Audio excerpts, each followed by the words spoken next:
The show features adults using adult language and discussing mature topics. You have been warned. That is a Kojima level of finding an excuse to put a character in as little clothes as possible. Yeah, Kojima and what's his name that does the Nier Automata stuff. No, but here's the thing. He doesn't give excuses. He just like, I like tits. Like that's his reasoning is like, I just like seeing it. Yeah, no, that's whereas Kojima is like, I will find if my character breathes through their skin, therefore they have to be almost naked at all times or they'll die. Right. Yeah. Right. Like that's some level of ridiculousness. And then there's just like the Nier Automata guy who is just like, I just want to see I just like hot girls in clothes like that. Right. I just like tits. I think in a Q&A was something like, is there a reason why there's like 5 times the amount of polygons that you have on the model of B2's butt compared to the other models in the game? And I think he just shrugged and said, I like butts. They're cute. Right? Yeah. And like Strike Witches was a pretty interesting series. What he said. Also, I mean, also let's be 100%. There is so much shit about the creator of Nier Automata. Like one of the funniest ones I remember seeing is Nier Automata was almost canceled because he just didn't want to wake up early. Like he just hated waking up early. It was just that's funny. That's relatable as hell. Another funny thing is we've been live for a bit, and Callie walked off because she didn't know we were going live. So, hello everybody. Hey, what happens when you tell people we aren't live yet? Or I mean, that's half the fun. He didn't say we weren't live. We never asked. Yeah, we just never asked. So for those of you that are here, do any of you want to recap what happened last time while we're waiting for Callie to get back? I can. I already did it on Discord, but I can do it a second time. Yeah, for the audience at home. All right. Last time on Icewind Dale Kai, the party ended up ambushing the Duragar creature that was on board the ferry in East Haven, solidly just wrecked its shit, and through Speak with Dead learned that they have been gathering shards of Chardalyn to use for this super weapon that they're planning to release on, like, unleash on 10 towns. That they're located out of a fortress to the south, I believe it was, southwest, or no, southeast, I think. Yeah, it's about a, judging by the map from East Haven, it's about a 20-hour travel to there. Right. Or not so 20-hour, it'll be a few days. Right. To that in that direction, and it's known as Sunblight, and that is almost complete. So the party needs to get with it really fast. But we have all these side quests. We have all the side quests. We killed a couple of other Duragar, and then went home and slept. Or went home. I mean, went to the inn, slept, woke up, and went out to look for the missing sailors, as was per our other side quest, and got ambushed by some harpies on the lake. After beating them, we now have a wonderful cave system to investigate. And that's where we left off, trying to figure out which cave to go into. Excellent. Don't forget the very important thing of Valgg was T-posing. Yes, Valgg was a T-posing centaur. yes, Callie, yes, we started. We started. I actually started before you walked off, but I didn't tell anybody, so that was my bad. As Chandra said, to be fair, we didn't actually ask him if we were starting. And that's the key thing. That's on us. That's what happens. That's what happens, Scotty, when you don't tell any of us that you're starting. Literally what we said too. And, that's half the fun. But in any case, so a recap of what the area looks like. So Valgg untposes, and so does Prism, who's just there. And you see 2 dead harpies on the ground.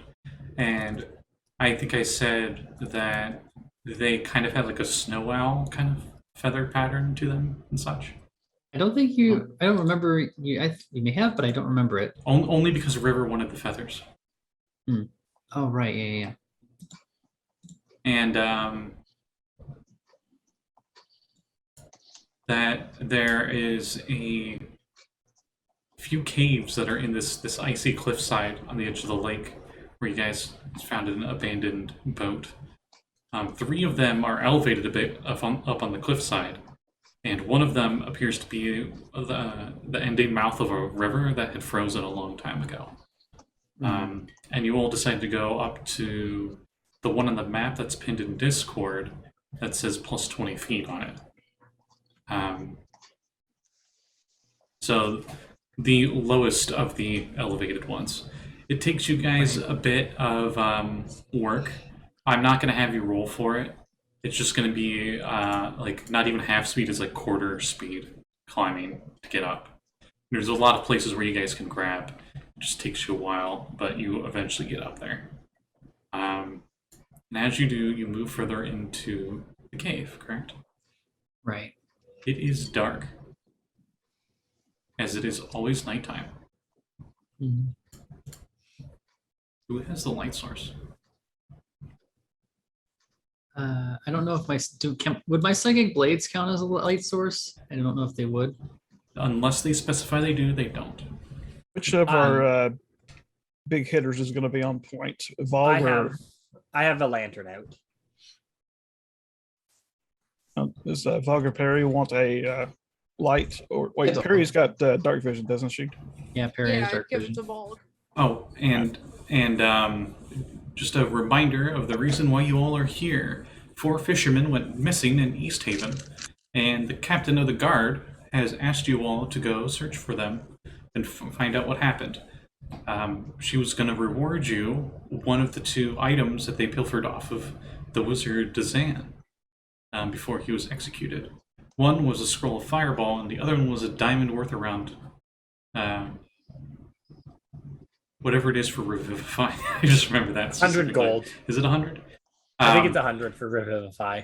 And I think River really wanted that and convinced everyone that that's what you guys are going to go with. That is the reward. Yeah. So that's why you're here. So as you head further into the cave,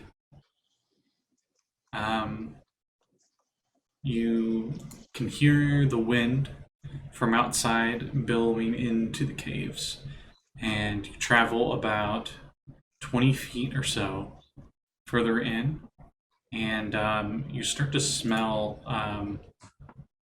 like a smelly smell that's smelly. Kind of smells almost like dead fish is the best way I can put it. There's a weird slimy texture on some of the wall here, and as the place starts to open up a bit for whoever's in front, you immediately step on something that crunches, and you look down, and it appears to be a bone from some unknown creature. And that's when you notice that the wind is coming from inside this cave system where there's no light.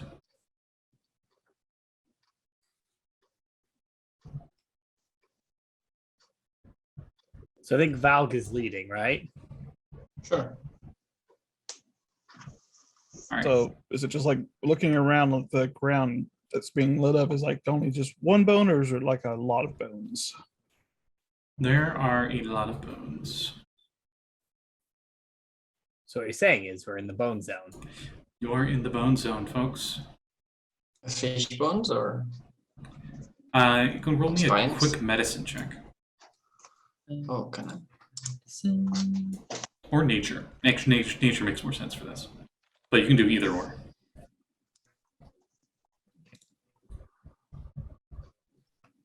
It's a total of 15 for me. Okay. I was just curious. It is a mix of both. 15. 15 for both of you. Same result. It appears to be a mix of humanoid and animal bones alike. As you move in, some of it varying, looking like it's been here for quite a while. It's actually part frozen halfway into the ground in some spots. In other spots, it's relatively fresh. And that's when Liliana notices where the wind is coming from. It's coming from above you. And as you look up from your light source, you notice that a few of the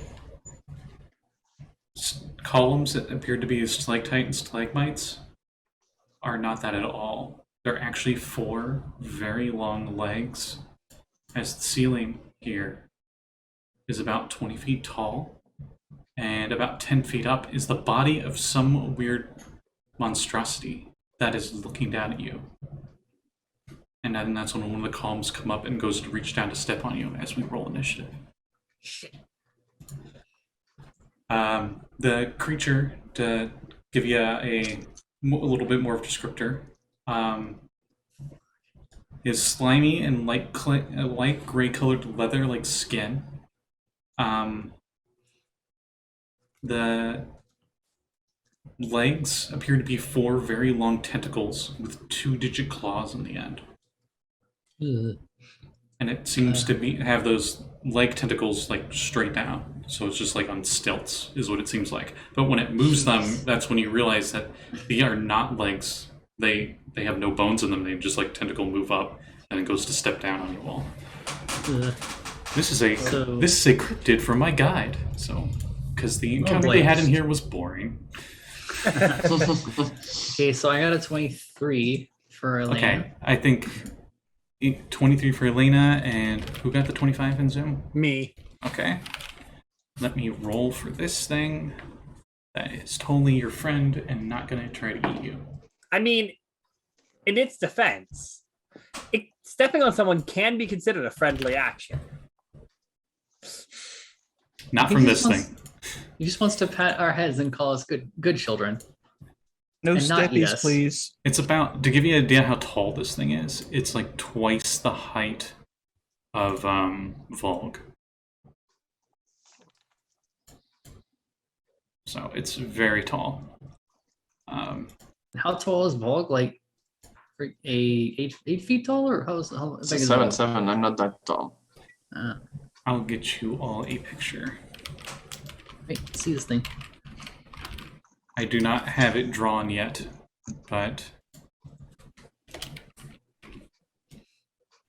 I do have other things. Okay, so Mood board. since it's a cryptid, there's a lot of different versions of it, but I'm going to say the one you guys see looks like this, as I almost posted in the wrong Discord channel. This one's nice enough, it shows like a scale with a human next to it to show how tall it is. Oh my Oh, god. nice. Friend. Yeah. That's okay. cool. Look, he's happy. He's smiling. Oh yeah, so for all of you, it's got a big grin and it's got pointy teeth, almost like an orca mouth. Nice. River, what did you get for initiative? 22. Oh, rolling so high. Prism, 7. we're all rolling so high. Periwinkle, I think she did that one. oh, she did. Yeah. I didn't even realize Callie. she was gone. Sorry, everyone. Yeah. Our overlay's all effed up. Let's see here. What kind of boyfriend are you? Well, no one said anything. Ouch. I'm on another screen. I'm sorry. You're looking at all of us. No, I I'm didn't not. realize it myself. Prism, he did kill her off last time, remember? Almost twice. Yeah. Oh wait, no. Let's roll that back. Killed her once, then made her have nightmares about meeting her other character in a nightmare realm while rolling death saving throws. That's just Curse of Strahd. That's normal shit. Yeah, that's not me. That's the mists. Also, Callie commented on the Discord. Apparently, her internet just gave out. Rip.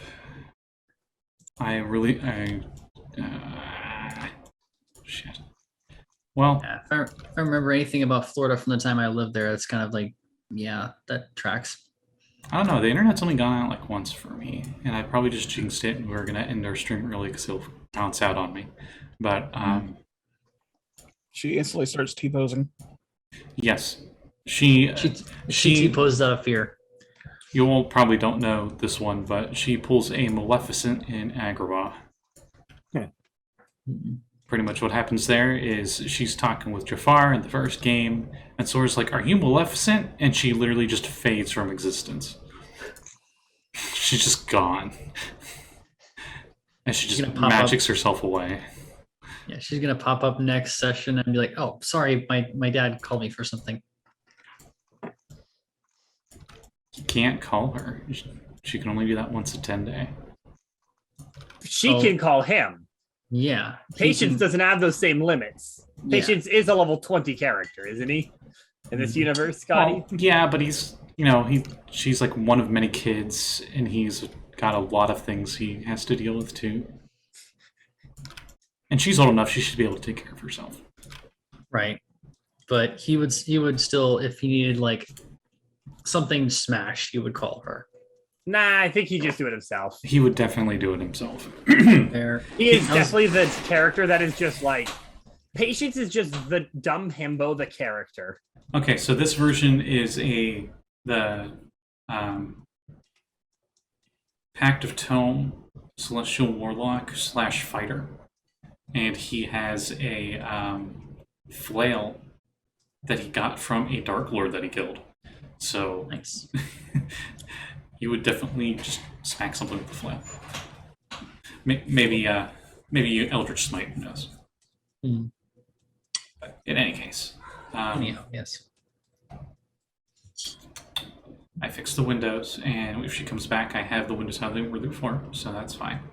So for now, she will not be here. I think the last person I needed was Valgg. That's off. 12. Okay, so Liliana, you are the first to act. All right. Well, we'll do the usual. I'm gonna just go to the nearest tentacle and stab it with my pull out my rapier and dagger and stab at it. Okay. 25 to hit. 25 does hit. D8, D6, D6, D6. And of course, I'm going to sneak attack this. 8 plus 4 plus 2 plus 3 plus 5. All right, the first attack does 22 points of damage. Okay. And then follow ups. Actually, one sec. I'll take a. I'll just do. Yeah, I was gonna say I'll just do another stab. 18 to hit for the second one. Yes. All right. And that'll deal 4 more damage. Okay. Anything And else you that'll- want to do? That's it. That's all. Okay. That would alert the rest of the party since you literally didn't say anything. And you were the only one that noticed. So the rest of you see Liliana just quickly strike at something, and then you hear like this weird noise. And then that's when you look up and notice this thing. As it is now Elena's turn.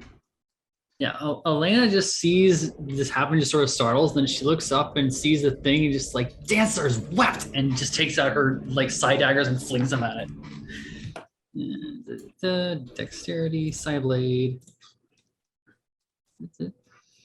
21. A 21 hits. All right. And do I have advantage on that one for sneak attacks? Yes, you do. Liliana, right? You don't get sneak attack for advantage. You just don't. You need to have someone within range of it. You can do sneak Right. attack damage. You don't have advantage. Right. I was just Yeah. what I was meaning to ask is if I could proc sneak attack. You can sneak attack, but you don't have advantage on the roll. Okay. All right. Okay. So that's a 7 damage plus. There's a scroll down to sneak attack. 3d6. 14 sneak attack. Total? So 14. Or is that 21. Okay. Wanted to be sure. That was the first throw, and I'll do my offhand one for my bonus attack because bonus action because again side blades. That one is an 18, 18 hits. right? And for damage, that is 6 damage. Okay. And also I'm going to, if I can back away from this thing without provoking, I will do so. So you disengage as a bonus action. Already Well, used his extra spent- attack as bonus I already action. used my extra attack as a bonus Okay, action. you don't think you can move back without provoking. Okay, well then I'll just have my blade. I'll just resummon my psychic blades and just have them like a stance, like I'm ready to go again. Like you go to back up and you turn around and like one of these 2 clawed tentacles is behind you. Right. Just okay. So just like You're all like blades. right underneath it. Yeah, just going to have a cool like hero pose, just ready to attack again, and that's turn. Okay. I like to think it makes like a weird Subnautica noise, like a creature from Subnautica. Dr. River, it is your turn. Am I within melee range of this thing? Yeah, So very much so. All right. I will reach out and use Chill Touch on it. Okay. I don't think Chill Touch requires touch. Well, no, I'm just saying that because if I try to get away, I'm gonna get smacked. Yes. It's more that Scotty's making the joke that Chill Touch, despite its name, is not a touch spell And doesn't do cold damage. and doesn't do cold damage. Yeah. Chill out. 16 to hit. 16 Reward is a actually, lie. 16 actually does hit. 8. And then, real quick before you tell me the damage, did Periwinkle roll initiative at all? You're at a 12. Okay, I will add that to the initiative counter. I believe. So you're tied with Lluis, right? Yeah, I think you were tied. What's your bonuses to Dex? +1. I have to bring it up. I'm sorry. Hang on. I can pull it up. It's okay. You're fine. Don't worry.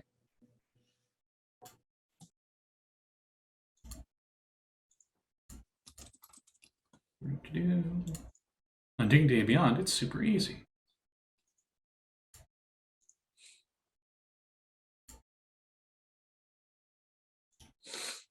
You are a +2, so I guess you're 12 the greater.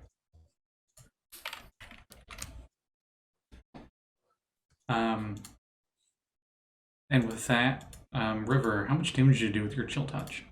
14 necrotic. 14. Okay. And now he can't heal. It can't heal. It's definitely an it. Yeah, that's what one main thing I was using because I don't know what this thing is, so I don't know its ability. So knock that out as soon as possible. And Skelly Boy will slash hit with the melee. Okay.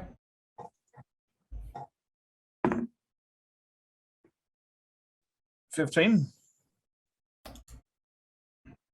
15 hits. That's 6. 4 with the flail. Okay. Guys did a big number on it. God damn. That's my turn. Okay. Then it is its turn. You guys dealt like, oh, I don't know, it's like 71 damage to it already. Good thing this thing's big and beefy. It makes 3 attacks, 2 of them with its claws and 1 stomp. So I will make the claw attack, or the claw attacks, at our 2 rogues, since they did the most damage, and the stomp is actually going to be at Valgg. Or no, stomp's going to be at the zombie. So Rude. claw attack. 27 will definitely hit, and then the other one, oh, that was to Vex's character, by the way. All right. Liana. Yeah, I'm then- gonna uncanny dodge that with the damage, whatever damage that does. Okay, and then Elena's. Does 17 hit? 17 is my AC. Okay. So Are you also going to uncanny dodge? I This will is as the well. claws, not the stomp. Yeah, I will dodge it. I will uncannily dodge as well. Okay, and then the stomp on the zombie. Stompa. 22, I'm pretty sure hits the zombie with no armor. Yeah. Oh yeah. Okay, so both claw attacks do 9 damage each, and both of you are grappled by those 2 tentacles. Kinky. While you are grappled this way, you are restrained. As it moves its body to the ground, and you notice that its body actually buries partway into the ice like it's water. And it makes a noise as its tentacles start bleeding this weird purplish blood. I should probably make this an aberration, not a monstrosity, but whatever. And the stomp does 27 bludgeoning damage to your zombie, and the zombie needs to make a strength saving throw. Oh, he did. Oh, it just squishes him? Okay. Yeah. So it just horrible crunching noise as it just stomps him to death. And that's when you realize why all the bones are broken in here. Mm-hmm. Damn it! I just made my last payment on that thing. Okay, how much damage did we get hit with? Our 9 uncanny dodges? slashing. So with the uncanny So dodge, 4 slashing. I believe it's rounded up, so it'd be 5. It's rounded down. Is it rounded down? Damage is always rounded down. As Okay, far as I'm I've mixing always it up with taught. Warhammer now, because Warhammer always rounds up and D&D always rounds down. If I Right. recall. Any case. okay, not terrible.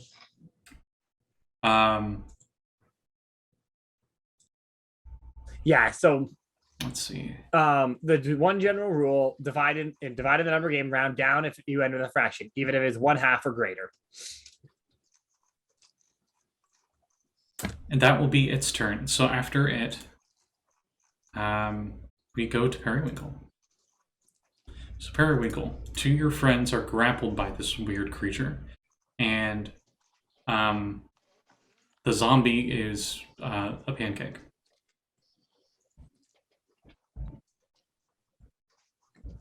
As she casts silence on herself. Shut up.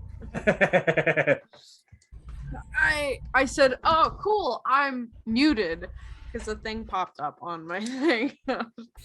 It's good that you noticed. Well, I would never have noticed unless the thing popped up. I'm going to rage. My first rage of the day. And then I have to roll on the table. Oh, yes, and keep in mind, for I think both Valgg and Saege, you have had long rests.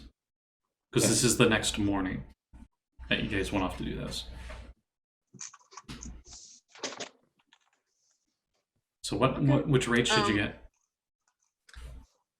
Shadowy tendrils lash around you. Each creature of your choice that you can see within 30 feet of you must succeed on a Constitution saving throw or take 1d12 necrotic damage.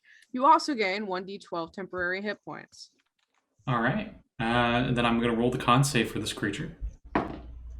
How's a 15? Let me look. If it meets, it beats. It'll be close. DC I'm not sure. Plus. Doesn't it show on your thing? No, it doesn't. Hang on. No, the DC equals have to do- 14 is what it says for your Wild Surge. It does? Where does it say that? In features and traits, Wild Surge. If the effect requires a saving throw, the DC equals 14. Which is based I on got a your 15. Constitution. Okay. For future level up things. If you want to add up that, make that DC higher, you gotta have higher con. So it beats it by 1.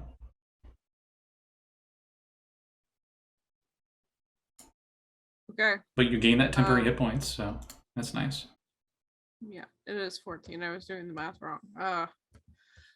Okay, cool. I only got 3 temporary hit points, so it doesn't matter. And then I am going to recklessly attack, so I get advantage, and I'm also going to take the -5 penalty. Okay. my attack roll. Okay.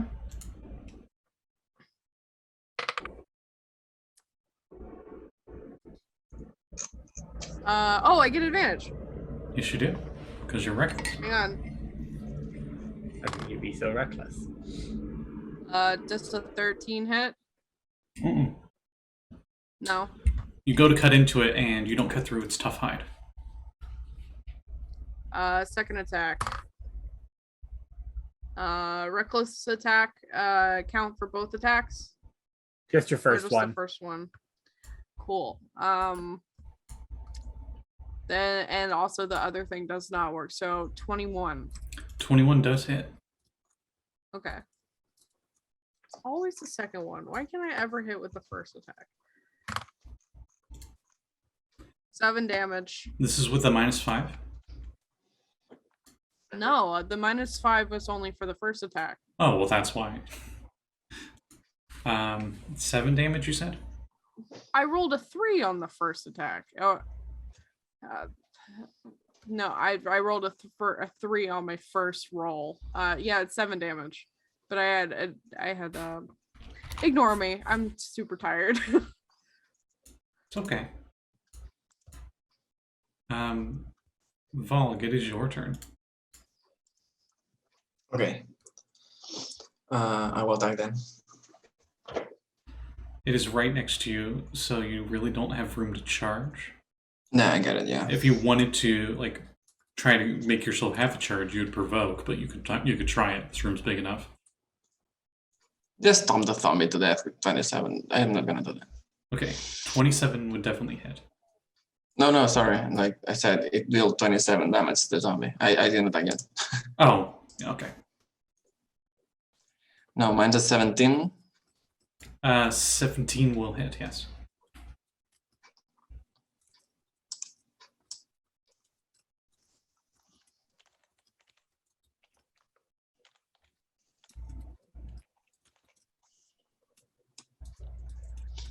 Okay, that's 10 slashing. Okay. Sorry. Oh no, yeah, it does that. Okay.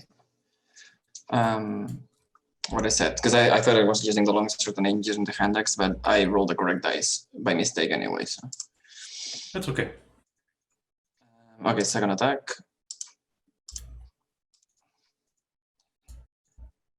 That's 14. A 14 does not hit. Okay. And then I will I forgot the name of the thing where I keep attacking. Action search. Action search. Yeah. You only have Like that action once. search? Oh no, that's once a rest. Never mind. Okay. Yeah.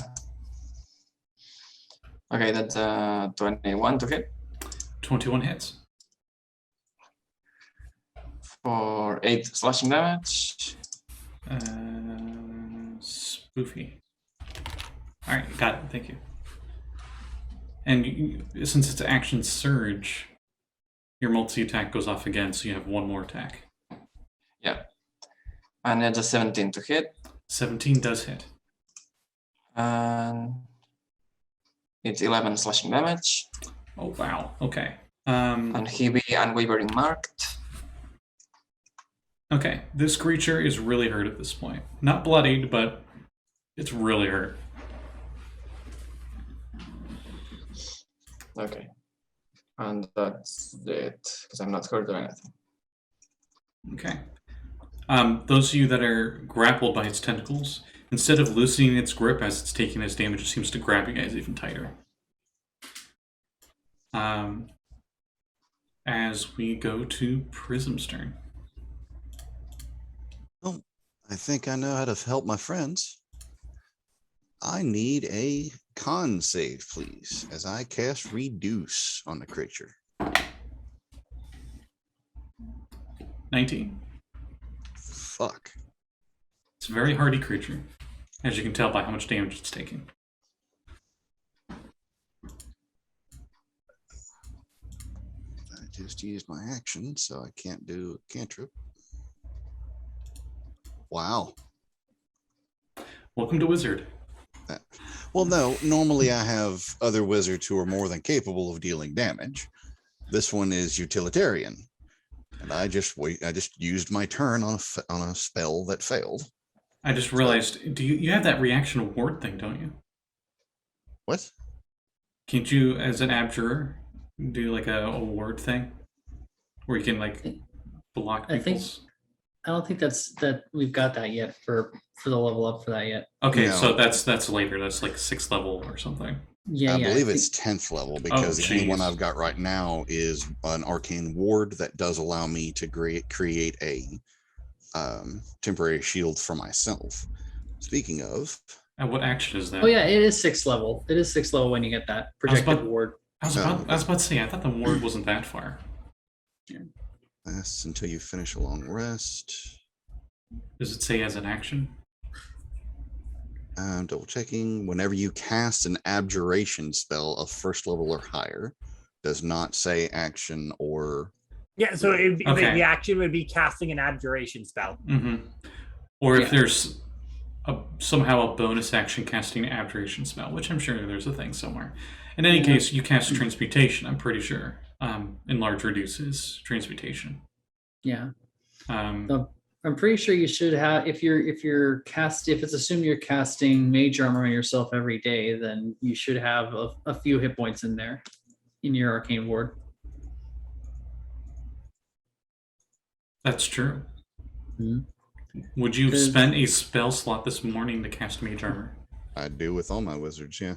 Then you have that. Make sure you had that temporary, I will mark that. and make sure that you spent that 1st level spell slot as well. Yeah, I've already spent the spell slot for it, Okay. and it's actually 2nd level. Oh, okay. Does that give you more temporary? No. I'm sorry, I confused what you were saying. Yes, mage armor is 1st level. The enlarge reduce is 2nd level, which is what I was confused on for a second. But yes, I've already got it marked down as I do with all my characters. Okay. So we're good. I do, however, back up to put at least 60 feet in between me and it. Okay. As you do, one of its tentacles lash out to grab at you. Bullshit. As a reaction, Wait, no. It only has 2 tentacles arms, doesn't it? it has 4. 4. Oh. Its I thought body it is was on the right. ground, so it doesn't need to balance on them anymore. Oh, great. And its body actually like went into the ice, almost like the ice was water. It's a very, Can swim. very weird creature. This thing can swim in ice, apparently. Wall hacks. Dirty 20. Ooh. So Prism, you take 9 Nope. slashing damage, or not. What do you do? Shield. Reaction. I got shield. Does shield knock you past 20 armor class? Yes, 21. Okay. And it was like and and it hits your and- shield. And it feeds your arcane ward.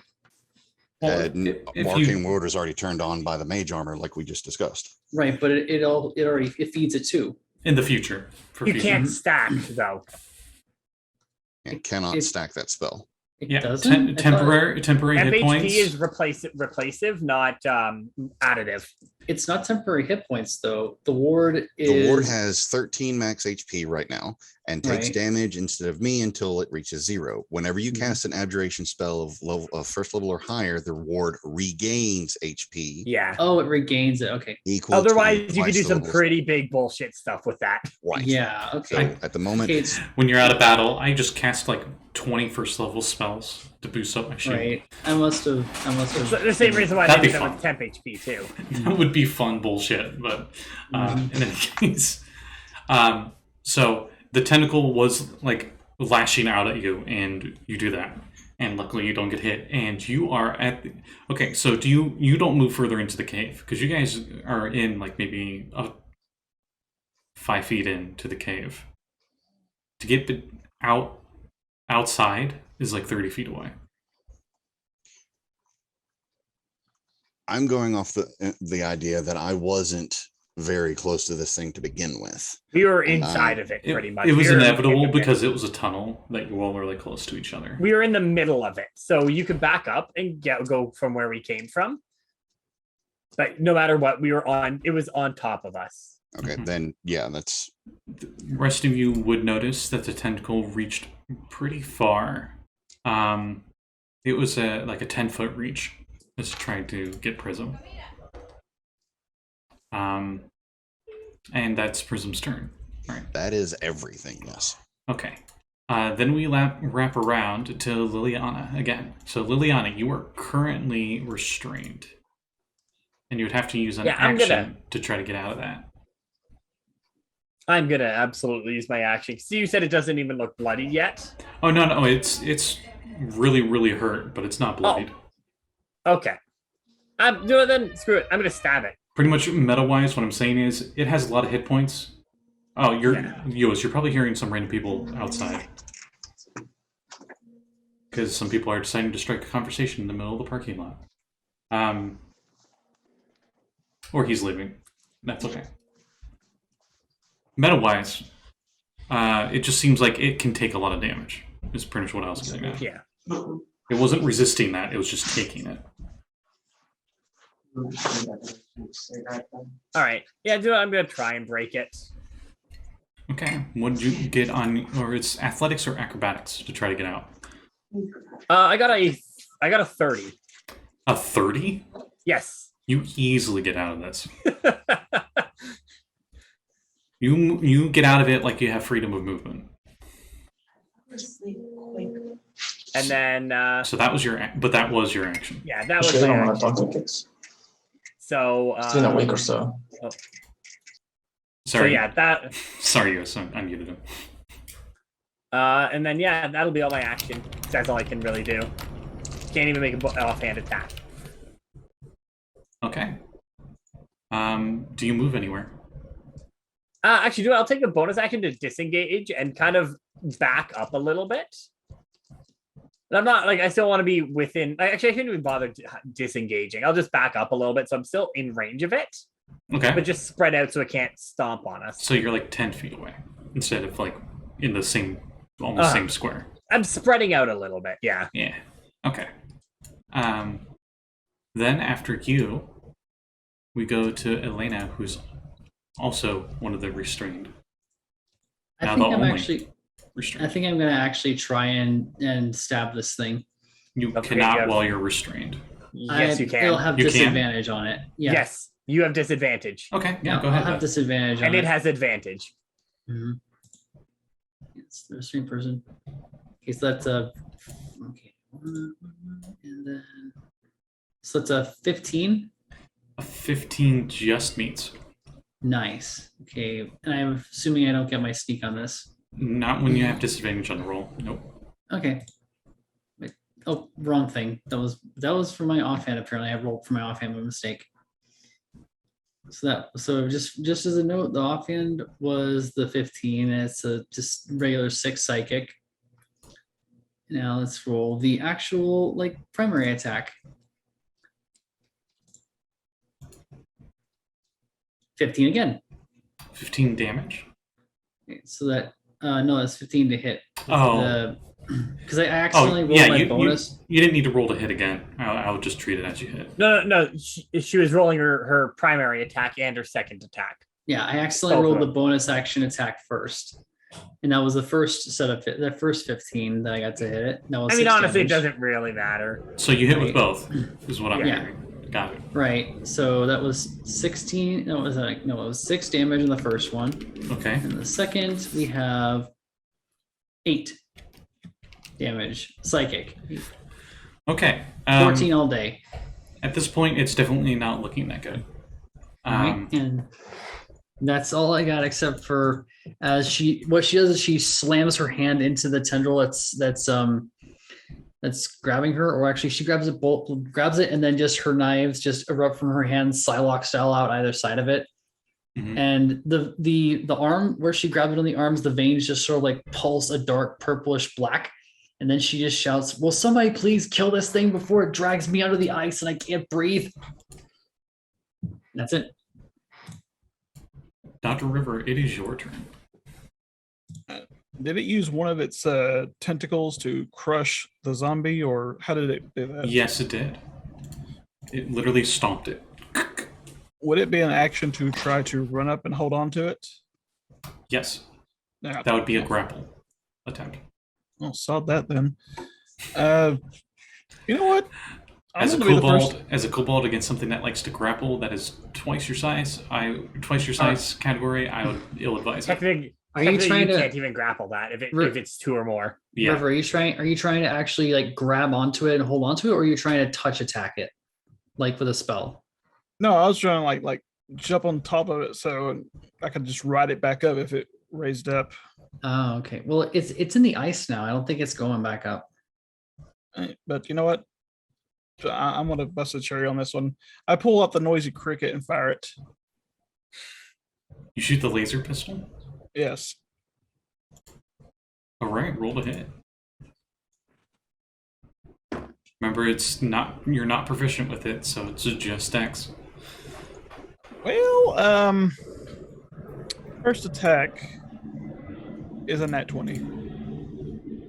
Nice. Get the chart. Get the chart. Do you have multi-attack? Extra attack.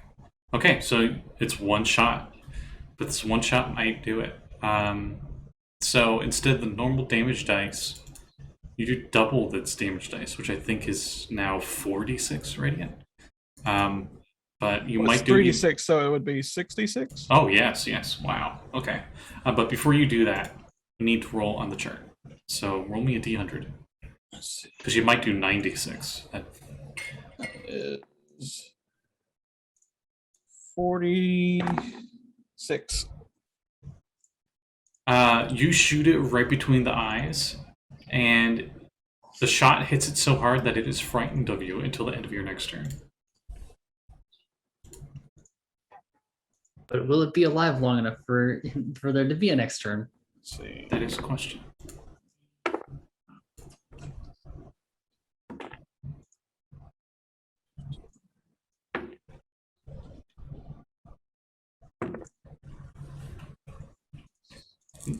Remember, there's no.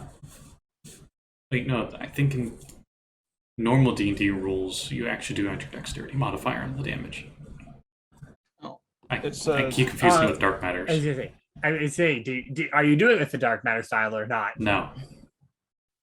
25 total. 25. Yeah. Okay. You blow off like half its face with this laser shot. It is still alive and bleeding profusely. That's a hell of a gun. As you accidentally like bump one part of it, and like the laser goes like from like charging a little thing to like, and that's why critical, we'll say. Since I'm so small, can it be like I fire this thing and I go flying backwards? Thematically, yeah, sure, why not? You like do a backflip involuntarily,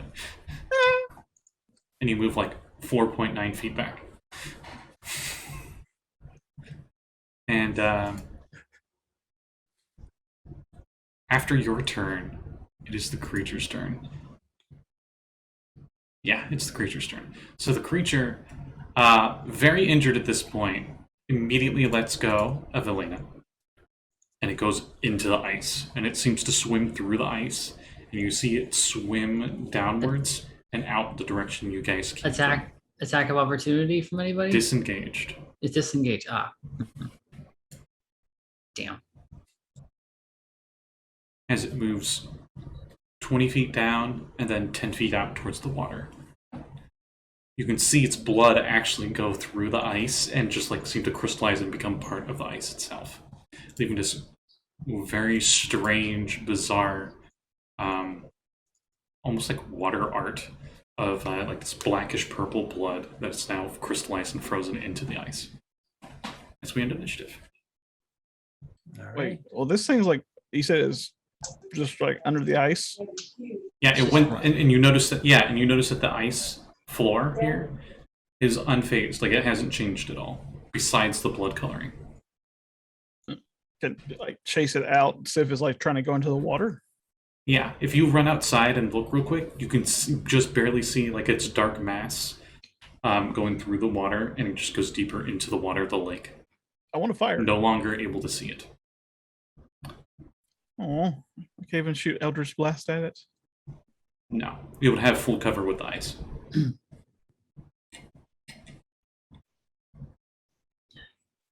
Liliana will kind But of sheath one of the its sword. eyeballs is on the ground. Coward. And so is half its face.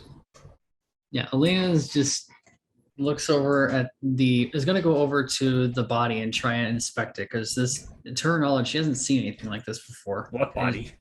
Well, the portions of the body. Okay. I was reading, I'm like, wait, what? Roll me a nature check or arcana check. I actually have proficiency in Arcana, so I'll do that one. Arcana would make more sense for this thing. 22. You notice that its blood is very oily. You're thinking it's definitely something that is quote unquote native to colder regions like this, where the blood seems to be thick enough to be able to hold all that warmth in it. Though there's stuff in the blood that obviously makes it different from humanoids and many other normal creatures because it doesn't turn red when oxidized. It seems to turn into this purplish black color, showing that it might be something of some kind of magical nature. Especially since it was able to move through the ground as if it's not there, almost like an earth elemental. But besides that, it doesn't really have any elementals traits. Yeah, Elena just has the eye is holding it between her thumb, index, and middle finger, kind of just like a little prong sort of thing, like she's inspecting it. The eyeball actually does not seem to have a enlarged iris, and doesn't seem to have a reflective part on the inside. So you think it actually doesn't have dark vision. Well, how big is the eye, by the way? Will it depend on how I'm holding it. About as big as yours.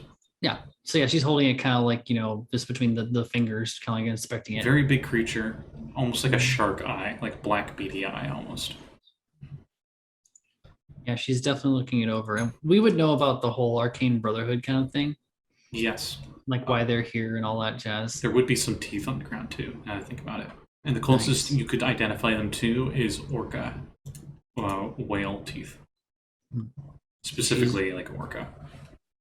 So she's turning over the eyeball and has a tooth in her hand, just sort of like rubbing her thumb over the tooth while thinking. It's like, all right, so knowing that the magic people are here and that they're looking for little lost treasures in the ice, maybe this is something that's sort of thought out or something like that.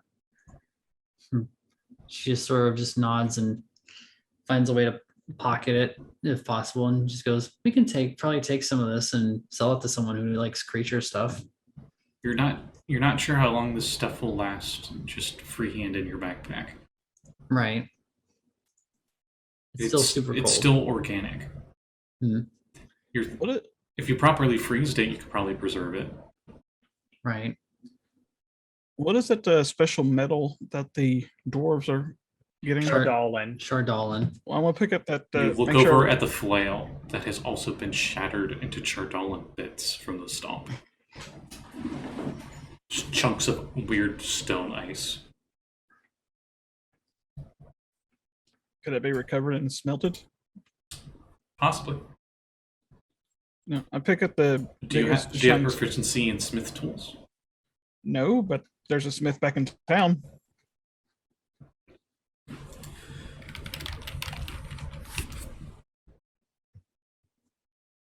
Let me look things up real quick.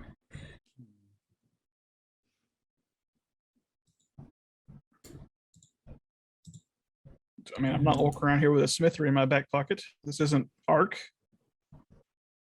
The metal itself, this weird crystal metal, appears to be a bit darker than what it was before, and you're not sure if it's because of the blood that got spilled on it, or maybe it's some weird kind of reaction to being fractured by such an impact of damage.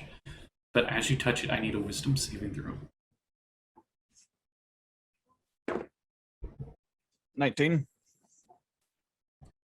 Images seem to flash through your mind for just brief moments. Nothing that you can really understand, except you just feel like you see like screaming and pain for just a moment. Maybe some fire, maybe some weird body horror. But it's only for a brief moment. Whatever I can recover, I'll put it in like a little pouch and put it in my bag. Okay, I would say. Okay, how much is it? How much does a flail weigh? Flail's weight in Chardalyn.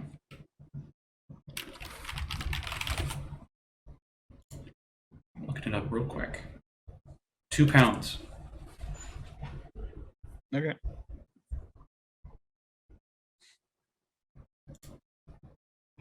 Anything else you guys want to do in here? Keep on moving forwards. Let's see what else is in this place. Well, maybe try to look through the remains for any of the bodies that we may be looking for.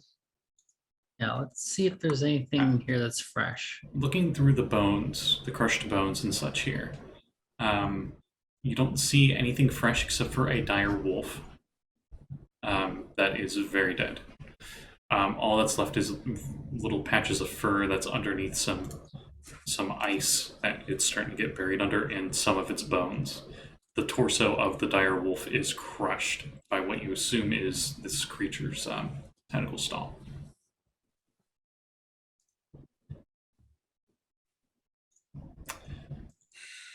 Liliana loses an inspiration point. I'm joking. She put a cheesy pun in Zoom chat. Also, this cave, 20 foot tall ceiling, and you notice it opens up to a back end where you think this creature might rest. You're not sure. Besides a bunch of bones, you guys don't really see much else in here, and it is a dead end. Nothing in that back room that we can see. Y'all, just bones. Guess we either go back out and either go up further or go back down into the All water. very feasible bones for certain schools of magic that some might say is Coward. Ghoulish. no. I get what you're selling. I'm trying to think of the meme. Episode 3. Unnatural. Yeah. Some. Some magics that some might see as unnatural. Well, either way, Liliana, once seeing that there's nothing really interesting in here, is gonna kind of start walking out. Yeah, Elena sort of just falls in behind her and just shows her some of the stuff that she got from the carcass. It's like, what do you think? Pretty neat, huh? You can roll a check if you want, Liliana. It'll be All right. nature or arcana. The exact same. I got a 1, and not 1. So Liliana just It's a looks piece at of it, gore. Liliana just kind of looks at it and just kind of scrunches up her nose. He's like, come on. It's weird. It's really weird. Like, we never fought something like this before. I mean, I haven't seen anything like this in Waterdeep. Maybe in Otyugh or something like that in the sewers, but not something like this thing. But there's So no glory to it. I mean, you saw how it swam through the ice. This is something that we haven't seen. I don't think anybody's seen before. Liliana just kind of shrugs. There's no glory in fighting a mindless beast. Fair enough. Just pockets it a little bit sourly, and just smirks and then just smirks again and just moves on. Well, for us, I'm no longer the weird one of the group. Alina, look at this cool thing. Liliana, can I have no? Can I roll to see if I heard that? What's your passive? Passive is 15. I mean, if they weren't really being quiet about it, you definitely would have heard it. Would River have been quiet about that? River's just muttering and moving along. So, Leon just smirks and just goes, "Thank you. I take that as a compliment." So the only way around here is back out the way you came. So, where do you guys want to go next? Do you want to try the 2 other cave systems a little bit to the north of where you are at? Or Let's do you just want move to the next one and keep on keeping on. Okay. This one. Yeah, the one to the left one. The first next plus 30. Yeah, the middle. the middle 30 plus 30. The middle one. Okay. Middle one. It's about a 10-foot higher elevation from where you guys are at, and about 15 feet diagonal. of climbing, so it's at a very awkward climb. Oh yeah, one of you had pythons, isn't that right? Two of us had thetans. That's what we were using. Because So- I also have Ice thetans. and ice axes. So you guys take your good old time and have those set up, and you're able to make a clear like rope guide climb up to the that next one. AKA hoist for the horse. Mhm. And The hoist. Like a Jersey would say it. A hoist. Forget about it. Forget about it. And there's that horrible moaning noise from the wind coming through this cave system, if you recall from last time. And as you move in about 15 feet, there's a fork in the road. And the wind, you can Ooh, is it made hear out of it silver? coming from your left. Is the fork made out of silver? It is not. I'll pick it up anyways. You eat it. Let's go. Why would left. I eat a fork? I'm... Whatever. Anyway. Let's go left. Okay. So Elena, before we go, Elena is just going to stop and just whisper, "I can link us up if we want to." That'd be a Just good like, you know, idea. if we ever just get separated or split up, I can link a couple of us telepathically. It might be a good idea. All right. I still have my one a day. Oh yeah, each square is 10 feet. So I've been describing this at half its dimensions. So this cave system that you're going through, the first one was like a 10-foot wide pathway into that cave where that creature was. This one's like twice that. So you guys have plenty of room. You could all be side by side, pretty much, going through this one. And then as you head over to area U4 on the map, since you decided to go left, you see that this cave looks like it hasn't been touched in centuries. It is beautiful ice formation, and there are also 3 ice-covered pillars that seem to be made of mineral deposits that seem to glimmer very brightly and majestically through your lantern as you go through here. And you can see that up further ahead, it seems to lead into another room. All right. So I rolled my dice for this. I don't expend the die because it's my first one for long rest. And I got an 8, so I can do this for 8 hours for 3 of us. Who wants telepathy? Wow, no takers. I Sure. Like raised you my hand. yelled at, or how you Well, say? no, what just telepathy? out of character. Who wants telepathy? I'll take it. And I said I would. Okay. So Liliana, Periwinkle, and Valgg, you hear you just see her Elena close her eyes, and then she opens them again, and there is a slight pinkish purple tint to them when you look at them right, kind of like eye shine on an animal almost. And you just hear in the back of her head, in the back of your heads, all right, we got the cute horsey, we got Lily, and we've got the pretty barbarian lady. Wink. Winks I thought you were to gonna say the winks, horny lady. winks to I mean, you'd be right on both accounts, but she smirks Periwinkle's and not horny. she's a tiefling. She She has has horns. therefore she's horny. she smirks and gives a wink to Perry, and then turns to Valgg and does little kissy noises with Adam. Oh, I see what you're trying to say. I have like baby shark stuck in my head, so you all get to hear it now. Is Valgg just like humming it as you guys are going? Exactly, but telepathically, I was like baby shark, and then suddenly voices came into my head. I'm like, what? And here's the thing: we don't have to speak a common language to understand each other, so we could hear each other we'll understand each other whether we're thinking in Sylvan or Infernal or whatever. Either way, Ah, ¿cómo está? Liliana walks into the first room, All right. the U4.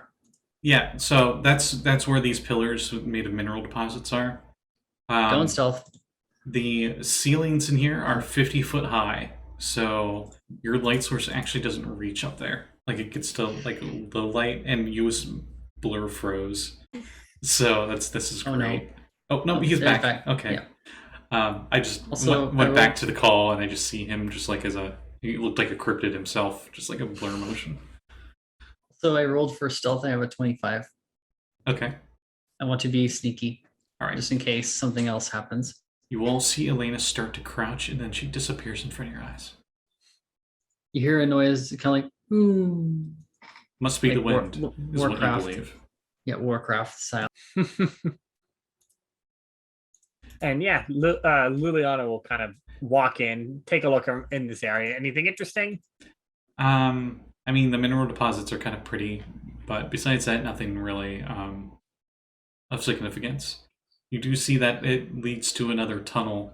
It seems to kind of lead back where you guys were going, but further north. Let's follow that then. Liliana will look to the others. Sure. All right, Sure, yeah. let's go. You all follow Liliana. And Liliana, you eventually reach another fork of the road, but you can clearly see to your left is that last cave entrance that you guys didn't take. Mhm. So you're starting to head back to the beginning. But the other fork seems to go into a room, and there seems to be drawings on the walls as you go in. It is an ancient cave. Looks like it was oh yeah, everything in here doesn't look like it's artificially made caves. Like it's all weathered Someone over dug time. it out. Oh. Yeah, it doesn't look like anyone dug it out at all. Yeah. Which one is the drawings in it? U3. U3, okay. And they appear to be stick figures of like some kind of humanoids.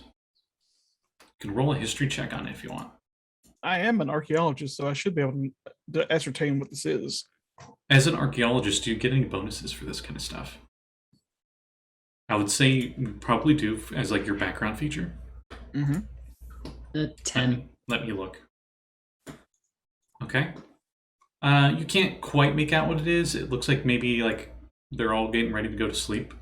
Like some of them are walking in one direction and like the rest of them are laying down. It's kind of hard to tell. bedtime. It's two-dimensional. When you enter a ruin or dungeon, you can correctly ascertain its original purpose and determine its builders, whether those were dwarves, elves, humans, Yuan-ti, or some other known race. In addition, you can determine the monetary value of art objects more than a century old. That's sweet. Okay. So does anyone else want to try history check? If you want more Liliana information than that, River, you will also need a history check. Liliana literally walks in, sees the drawings, and just turns around and walks out. Like nothing useful in here for me. Yeah, I got a 10. 19 rolled- history. I rolled a 3. So I think Perry's just like, oh, pretty. Nice. It's so pretty. Yeah. 19 for history. Okay. River. Without the check, you can recognize that the style seems to be of Jotun or giant in nature. But on further inspection, you can tell that the carvings are of frost giants wading up a river to a cavern that contains a hot spring, and they seem to be drowning themselves purposely. Kinky.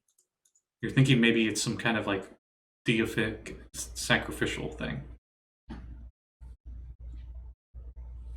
The drawing of this river or stream doesn't look familiar at all, does it? It looks like the one cave you guys didn't take that was at the sea level, so to speak, where it seemed to be like a frozen river. It seemed to come out. You're thinking it might have been that at one point, maybe. This is a few centuries old at least. It's probably a few thousand years old for all you know. Interesting. Think like actual like caveman drawings. If we end up wandering back outside, I think we should follow that frozen river in. It might lead to an ancient hot spring. The hot spring that you point out, it appears to be at like the beginning of the river, not on it leading outwards. You're thinking it would be further in here if it's still Yeah. there.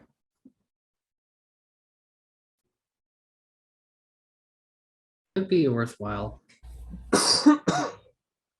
But does like warm water froze in a river? Potentially, yeah. Everything freezes here nowadays, it seems.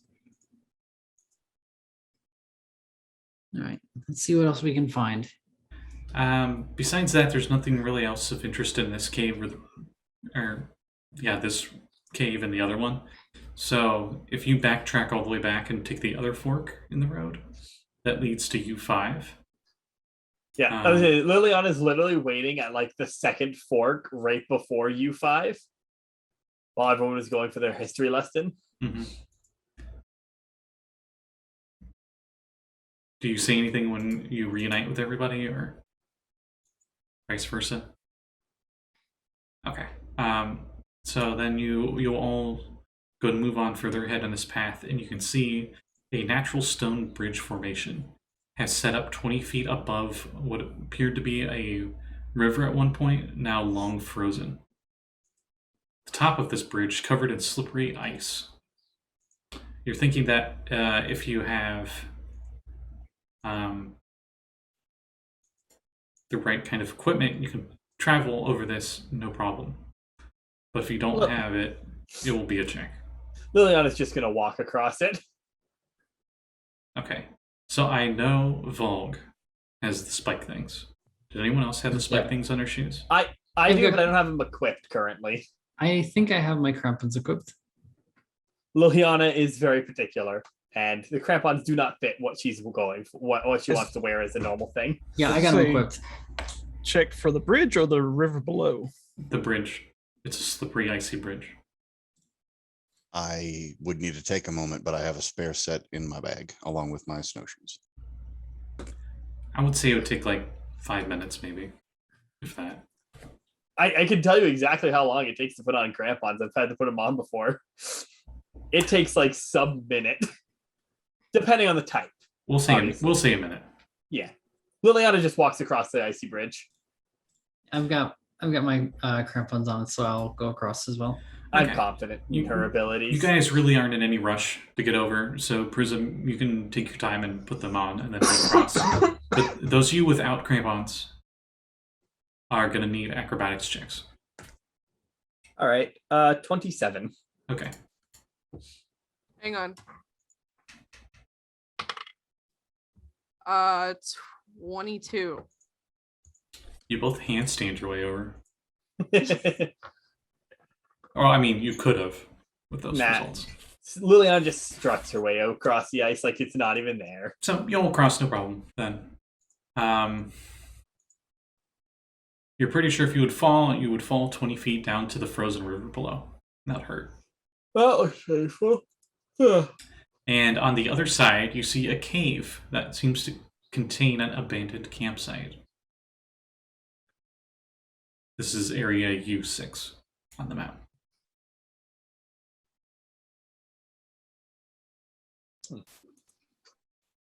Does it look like Dark Souls ready to take a rest? It was abandoned recently. When you say Dark Souls ready, I kind of want to say yes and no, because one, Dark Souls has bonfire rests, and those are always ready. But two, Dark Souls is always in a world that's been long abandoned. So it's like yes on both of those accounts.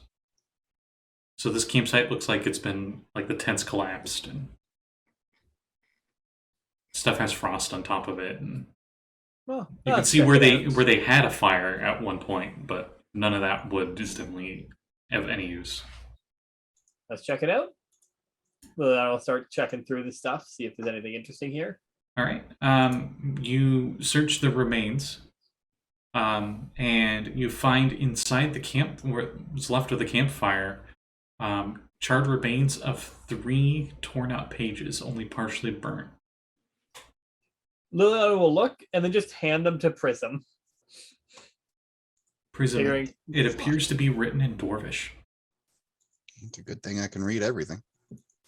I just figured you'd want it. While they're exploring that little chamber, I'm going to start driving some pitons and attaching rope into the side of the cliff. Okay. Ting! And that like echoes through the cave system as you start working on it. Prism. This appears to be an anonymous dwarf's musings about the cave complex. Would you like to know more? This cave complex? You assume. Then yes. Okay. You find a couple of noteworthy passages. These caves are sacred to the frost giants. The carvings on the wall suggest the giants came here to drown themselves. Did they use the hot spring as a sacrificial pool? Another one says, the wind truly sounds like a wailing woman. One could easily go mad if they stay in this place too long. And then the very last passage, of course, says, I think there's someone living in these caves. Shortly after discovering the hot spring, I heard what sounded like a granny singing. When the song ended with a shrill laugh, dread sunk its teeth in me. Ye gods, the horrible cackle! I shall leave these caves in the morning and never return. There aren't any dwarven remains here. Well, looks like this one was smart. He decided to leave after hearing a granny. Am I reading that right? Yeah. Anyone else who knows Dwarvish would read that as granny. Like grandparent of maternal origin, but the slang versions of granny in Dwarvish. Yeah. Does that sound familiar at all? Something kind of like, would we heard of something like this before? Roll a history check, I guess. Mm-hmm. 13. Haven't heard of any like cackling granny caves, ice caves around. At least not one specifically. So, yeah, I haven't heard of any just caves like this. So either he went mad, like he said someone could in here, or there is somebody living here. So we should be very careful. I would say at this point, River has finished with setting up that system you got right at the bridge. Onward and downward. All right, River goes down, and you River stands on top of the frozen river. Liliana will follow. Maybe starts river dancing. Lena's coming down too. Yeah, let's go. Shows the parchment to River and goes, good news. Looks like there's a lot of dead things in here after all. We might have company besides the weird ice swimming monster. Which way do we go? Liliana will point to the north and then to the south. You, with your survival skills, I would say if you head to the north, it'd be further into the cave, and further south would lead back out. North it is. All right. Do we see that? Do we see that cave though from this distance? No, not from this distance. All right, that's what I was kind of curious about because it seemed like we would have at least somewhat of a line of sight. Yeah, remember each square is 10 feet, so that's quite a distance away, and you're going by lantern light. Does Elena need to re-stealth? You would definitely need a re-stealth at this point. All right. Let's see what we get here. 28. And you won't head further north? Yeah, Elena just sort of like before she like vanishes into the shadows, just says in the 3 telepathically linked people's heads, I'll scout ahead, see if I can find anything. And then disappears into the shadows again. And I'll take a point, see what I can find. Elena, you move further ahead and you get probably about 100 feet through this winding frozen river when it opens up quite a ways. Do you have a light source? I have dark vision. Okay. I am a half elf. You would see a very big room, and after you see the big room, you can see that there is a tiny little cliffside that seems to lead up, and another little cave formation seems to be up there. But up further ahead, about 50 feet, is a about 40-foot wide opening, and there seems to be a glow coming from there. And you can hear what sounds like maybe humming. And you hear like a plop every once in a while. Right, Elena will. So I can do this as long as we're within a mile of each other. Mm-hmm. Elena is right. Okay. Even though you have dark vision, it's just like the faintest of faintest low light is just coming right around the side of that really wide opening, way on the far end of the room. Right. Again, for if anybody would shine a light in her direction, again, pinkish purple eyes shine like on an animal. But she just telepathically thinks, all right, looks like we may have someone here after all. The path opens into a larger chamber, and further up, it sounds like somebody's humming, and I don't know. It's weird. I can take it a look if you want, but I can hang back until you guys get there. But you might want to dim the light a bit. Liliana will reply back in the telepathic. We might, if there's someone here, we might want to go as a group. We don't know their intentions and what they're capable of. It is at this point that the clouds actually clearing out enough up outside that moonlight actually shines through the opening in the ceiling and illuminates the pool for you. And that's when you see, under the ice, are a bunch of skeletons. They appear to be laying there, and they're about 30 feet into this very clear ice, and they are giant size. Just sort of just looks down at that as it catches her attention and goes, I also found where the giants drowned themselves. There's not much of them left now. They're all skeletal in nature, but pretty well preserved. Interesting. With the moonlight out, we might not need the lantern though, so we can be a little bit quieter with this. As you say that, like a cloud goes over the moon, it gets dark again. She just goes, the dancer giveth, the dancer taketh away. Pretty much, like, there's light in here every once in a while. It's not like a consistent thing. Right. So she thinks back, right, should I inspect and see who might be here, or do you want me to wait for the rest of you? Just so we might have an idea of what we're up against. As I just go trotting across the ice.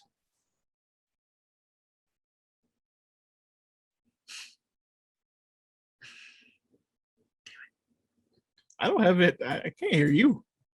You hear the crunching of tiny little kobold footsteps approaching. She just curses under her breath and just looks back over to River and just puts a finger to her lips.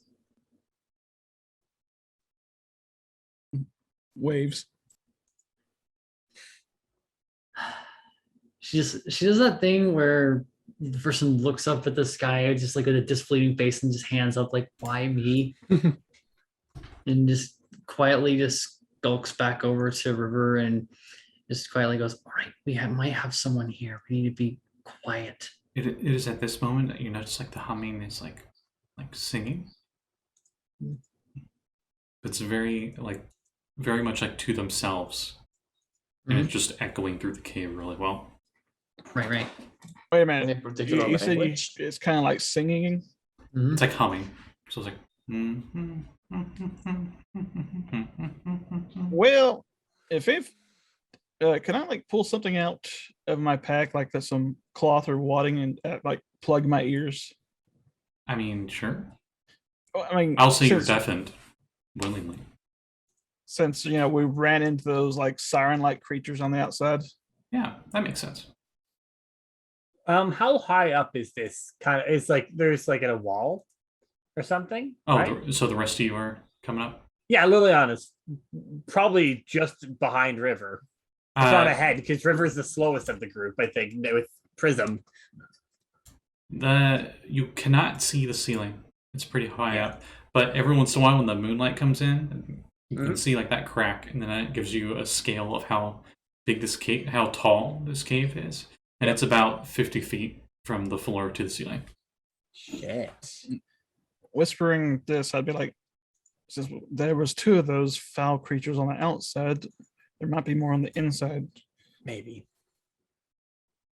So better watch yourself and It might, but it sounds like they're working on something. I don't think they had arms to work on things with. They just had wings. Liliana's I'm going ready to to start go. moving closer to the where the humming is coming Yeah, from. Elena's still stealthing and going to move up there. Just before she does, though, she just like closes her eyes and takes a breath and clutches her Eliastri pendant and just like goes, all right, walks up, just like Callie- stealths up.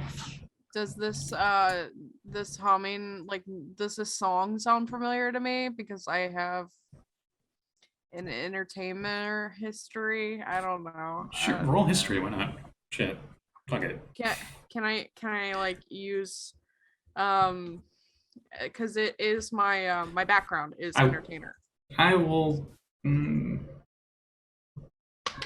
I have an uncle who is also an You can add entertainer. half your proficiency to it. Half is still 1 because it's rounded down, right? Yep, so it's 1. 1 is better than 0. So a dirty 20. You recognize this song as a very, very old lullaby. Does it make me does it fill me with dread like a lot of lullabies do?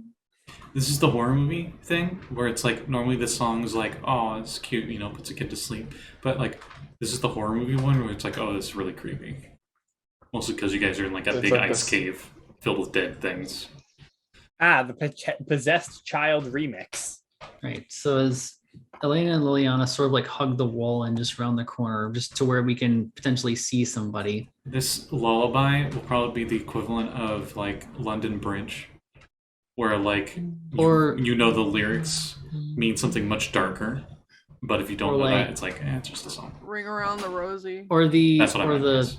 or the Dead Space version of Twinkle Twinkle Little Star. Hell yeah. Yeah. But yeah, as we get to like the corner of the like the lip of it of the ice, and we can look around the corner and just have a Any better of view you of things. are any of you stealthing besides still Selena? Still, The other rogue will also stealth. That is a 25 with a nat 20. Okay. right.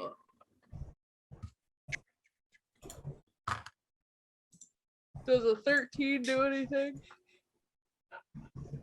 Maybe. Did one of you just say ha ha? Yeah, somebody did. Don't do this. You do that, Chandra? But I was honestly thinking about homebrewing something like that for a barbarian. I love that Callie didn't know who was making the noise. No, I had my eyes closed. I was yawning. I just hear It also didn't help that when I was doing it, I had my mouth like this. So I think yeah. My brother gets mad at me when I go ha ha ha because he's like, no, it's like kill hot for mom, mama, and I'm like, What? You crazy? What the fuck? No, the heck is wrong with this? he loves Friday the 13th. Apparently, that's like because Jason's. I'm not going into it. I'll explain it afterwards. He's a big nerd. Anyway, So you were all just like around the corner and you go to peek around.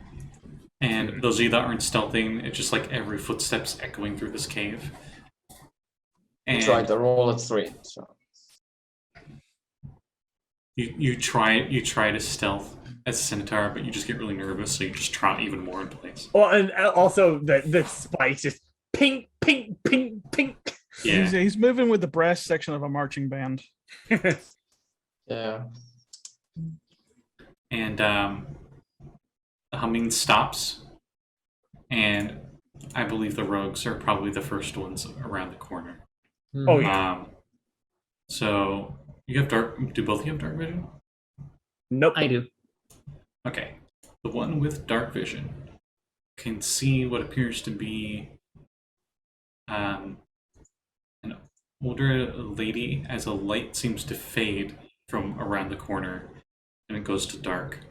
And you just see this hunched over lady in a big cauldron, and she appears to be stirring it with something.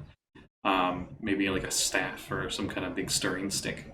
Hmm. And she seemed to stop, and she's looking in your direction, but not at you directly. And she says, "Oh, I have guests. Haven't had guests in a long time." And she continues stirring. Elena, And starts humming again. can Elena put 2 and 2 together and kind of figure out what she is? Like, it's like old lady, cauldron, way out of the way place. Weird old lady, yeah, sure. Just figure it as a weird old lady.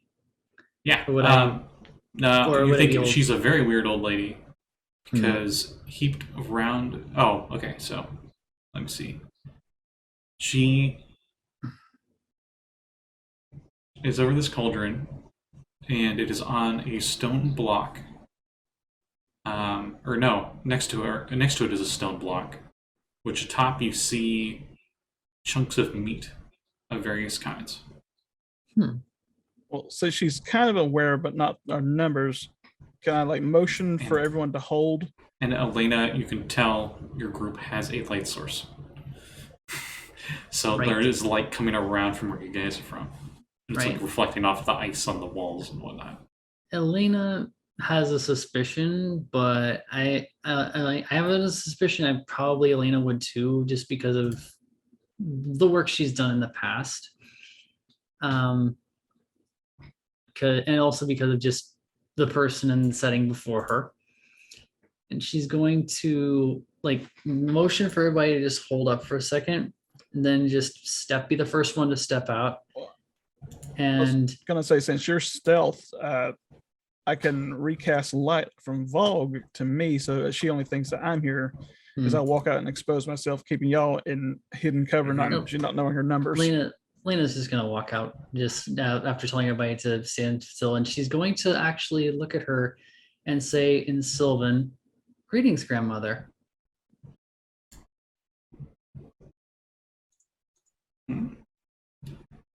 Oh, where was that? Oh, you must be very sneaky. You weren't with the rest of them. I've been told since I was a child that I walk like a cat. She walks up. She's still talking in Sylvan, by the way. Is the lady? Oh, you're doesn't talking understand in her? Sylvan. Yeah. I speak Common, Dwarvish, Elvish, Sylvan, and Thieves' Cant. Okay. She says in common, "I'm sorry, miss. Do you speak common?" Of course. I'm sorry. Just testing a few hunches. We weren't expecting to find someone like you out here. It's rather She stops frigid. stirring for just a moment, and she just grabs a piece of meat from the stone block and throws it into the cauldron, and you hear a plop as it goes in. And then she starts stirring again, and she says, "Was that elven?" A bit. It was Sylvan. It was the language of the Fae. What did the rest of you do? Liliana is slowly trying to creep up closer to get because she had her own light going, right? It seemed to disappear as you guys Okay, went around so- the corner. So she's cooking, so there's no the firelight. There's low light from the fire. Okay, so yeah, I'm gonna move up close and try That to makes stay out of sense, the actually. low light of the fire, and kind of just try and get around behind just in case. All right, as you get closer, you since you're sneaking around, and you're actually by far the closest one, you can see that on the block are rusty hatchets, and the meat that is being thrown into the cauldron are all humans, chopped up bits of them. Elena wouldn't see this, would she? But the only reason you can make that out is because you're getting really close, and you can see the silhouettes from the glow of the fire. All right, with that, The last piece she threw in was a head. Liliana will say Would- in the. Go ahead. Would I be able to see that as well? Because again, dark vision and walking a little closer. As you walk a little closer, yes. Liliana will say though into the heads of the others, everybody more or less. I think I might have found a fisherman. And Elena just thinks, What brings you and your friends? And she kind of like nudges her face or towards the entryway of the cave where everybody else is clearly at. right? What brings you all out here? This is very far away from 10 towns. Elena just sort of And as you get closer, both of you, I'm sorry, would notice that she is an older human lady, and she's wearing tattered furs. Elena would, as she's getting a little closer and notices the head, just quirks an eyebrow, and she goes, "Honestly, I think you're cooking if I went to us here." Are you hungry? That smells good in Oh, there. No. We've already eaten, grandmother. I believe you're. But you look so skinny. Oh, You need to put a that's little bit more meat on your bones. perhaps, but in my line of work, a little more wiriness is considered valuable. No, Your line of the- work is exploring caves, looking for food. my line of work is more.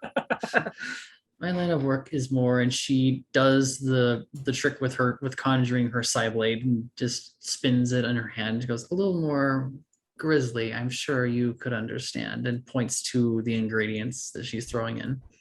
She And just then- nods in agreement. And then just the dagger vanishes. She goes, it occasionally gets grisly, but it's work. And like I said, though, I believe we were sent here looking for your ingredients. They've gone missing from 10 towns. I'm not implying that you took them, but that they found their way into your possession. We simply were hired to learn what happened to them. At this point, she stopped stirring. She's just looking at you, hands still on the stirrer, hunched over the cauldron. And she says, well, these fine gentlemen came into this cave, invaded my home, and tried to take my lucky cauldron. That's very, very rude of them. Can I Grandmother. roll insight here? Oh, please. Call me Grand Chiselbone. Chisel what? Again, out of Chiselbone. character? Chiselbone. She The Elena chisel just dump. At Elena this just, point, it's a secret sauce. So I'm just It's a going to walk in. concave. Elena just smiles and goes, "Well met, Gram." And she goes, and as River walks out, and just goes, one of my other compatriots, and just gestures to River. Oh, so that's where the good smell's coming from. Apparently, This is a quick note. Prism is going to be around the corner, not in full sight. Hopefully out of line of sight if possible. Let's roll stealth. Stealth from behind a wall? Yeah. Still didn't roll stealth. I just assume full cover would. She's, Full cover does not grant stealth. It allows you to go for stealth. just May I because she come in? can't see doesn't mean she doesn't know of your presence. I never said I was trying. You know what? Never mind. It's a dirty 20 anyway. Okay. I'll be like in front of. I mean, I will step out of the corner, but I'll be at 20 feet from her, doing stretches because I know how this will go. Well, I was. I don't want to pull a muscle, so I'll be stretching a little bit. This cauldron makes plenty of food for myself, but the food is quite bland. I just wanted to add some flavor. If you want my ingredients, I'm willing to trade it back. What kind of ingredients do you use for seasoning? People. No salt, no pepper? Elena will be like, Do you have some? Oh, I haven't seen some in quite a long time. Actually, I do have a little bit in my pouch here. It's Sam. Elena, Pocket laser! Elena just looks over and just quirks an eyebrow and just like it just as if to say, really? I'm a Mm. kobold. Meat's meat. That you are. I mean, fair, but the salt. You just carry salt on you. Do you not? It's protected in case you get assaulted. Just face palms. He just goes. Long story short, Grant, we were just sent to look for the gentleman. We don't need to, I'm assuming that most visitors would take this opportunity of seeing these people being chopped up and eaten, or potentially eaten. I won't judge, as a very hostile thing to do. However, again, it was not our job to bring them back. It was to find out what happened to them. As I said, my work can get very grisly. You don't need to make it even more grisly today. There was already an altercation outside. Perhaps just a small portion to take back and show them, along with the story, would mean that you get to be here peacefully without any more interruptions. Oh, you encountered Ami then? Ami. Ami Cook. Was that the giant tick thing that we ran into? Yes, that thing. It decided to take residence in that cave after it killed the direwolf that used to live there. Oh, I see. I used to feed it some of my stew here, that wolf. Miss the poor thing. Thank you for getting rid of the past. Oh, you're very welcome. It was, again, another very rude interloper.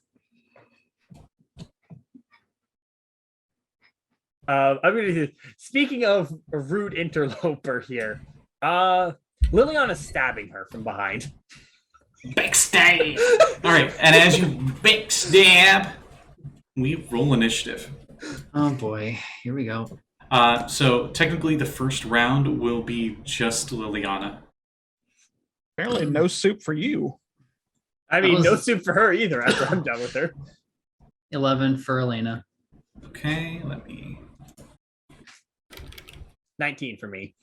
19 for Liliana. Lluis, roll initiative. US, you wanted this, so I'm providing. Liliana backstabbed her. Anyway. I was trying to be personal and now personable, but that was the word. Okay, And now I we're got killing to be the honest. It was immediately like the second you guys noticed that she's eating people, they're just like combat happens, and I'm like, nah, that's boring.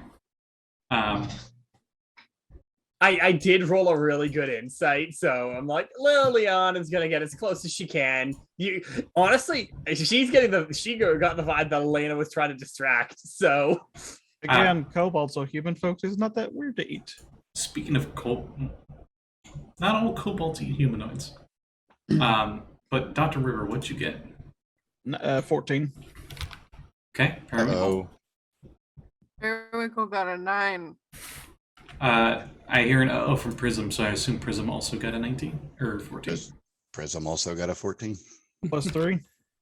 Plus 3. that's right. Roll You guys off. have to roll off. 14. 10. Okay, so I will mark that as appropriate. And then Valgg, what'd you get? 19. 19? Yeah. I assume you're the lesser to Liana's 19. I have a 5 Yeah, for my absolutely, for my yeah. dex. And I'm fast as fuck. And I'm going to try out this D&D Beyond's encounter thingy. So, Ooh. boom. Okay, so your first initiative anyway, so that works out. So the first round, you essentially get to get 2 rounds of stuff. Yep. So Liliana, you try your backstab. All right. The Mrs. Chiselbone, Grand Chiselbone, did not know you were there, so you have advantage on your first attack. So that's a nat 20. Of course it is. So roll me a D100. Yeah, the chart. 75. All right. Hey, guess what? What? You do triple the damage dice Oh boy. instead of double.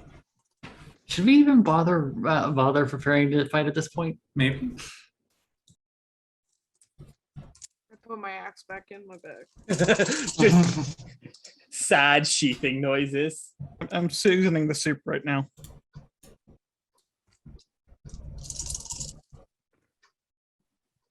As Liliana rolls like she's in Warhammer with all the D6s. I don't think that kobolds eat people. So she takes 50 points of damage. Elena, because you know Underdark very well, kobolds very much definitely eat humanoids. Yeah. It's more like if they don't, they starve. Yeah, it's either you don't eat or you. Yeah, so Scotty, 50 damage. 50 damage? Okay, all of you just. What weapon is this? Rapier. All of you just suddenly see a rapier's blade go straight through the granny's chest. She's like, ah! She's still alive. And it's your turn again. and I'm going to use my bonus action. Mm-hmm. And for once, you guys will notice this time, rather than pulling out a dagger, she kind of, you see her split the rapier into a second rapier. Yes, I can dual wield rapiers. 18. What are you? Are you Winter Schnee or something? This one will be at normal roll, and you do not have an ally within 5 feet, but that doesn't matter anymore. And I don't. It doesn't matter for me, anyways. Yeah. I always sneak attack. 18 and 18 hits. Okay, so for this is for my offhand bonus action. She takes 8 more damage. All right. You stab her again for the coup de grace, and she says, "You bitch." She just dies, and as she dies, you notice her form change, and she goes from looking like an old human lady to this sickly grayish purple fleshed lady with bulging eyes, like almost like fish eyes, and stringy black hair. And in the black hair is interwoven fish bones. Her fur stuff is, the clothes are still the same. Liana will pull her swords out, flourish, and then sheath them back again. You guys probably don't want this, but here's a picture. Whee! Elena just, as she falls, Elena just smirks and puts her hands behind her back and just leans in and just goes, it's just a smug look on her face. She goes, yeah, but this bitch called it, hag. And let me just, where's your Dumash? And then puts up a hand for a high five from Leona. Okay, so you did 58 damage total. Mm-hmm. Yeah, she died. Ooh, it glows red. Interesting. What glows red? When the hit points go to 0, it has like a little thumbnail of everyone's characters and the monsters thing. And then with that she'll give Alina a high five and a nod. Said, I figured you were keeping her distracted, and it was the most opportune time. Valgg, you're next. There was something off with her. So I thought hags, that's why I tried with Sylvan, but apparently this one doesn't speak Sylvan. Is there anything else in here trying to kill us? Not that you can see. Valgg, what do you do after that? Still an initiative. But I mean, there's nothing. Don't worry about it. Well, I'm just asking you guys in order, since we already got the initiative rolled. Well, I was charging already, so I will charge it, kind of like stomp her face or something. Okay, you do that, and she's extra dead. She wasn't dead before. She ragdolls like a Souls-like game. I like her design. I like her design. She's really cool. Mm-hmm. She's gonna be very cool once the winter sets in. I don't know. She looks very mush to me. Like her face is now hamburger, though. Yeah.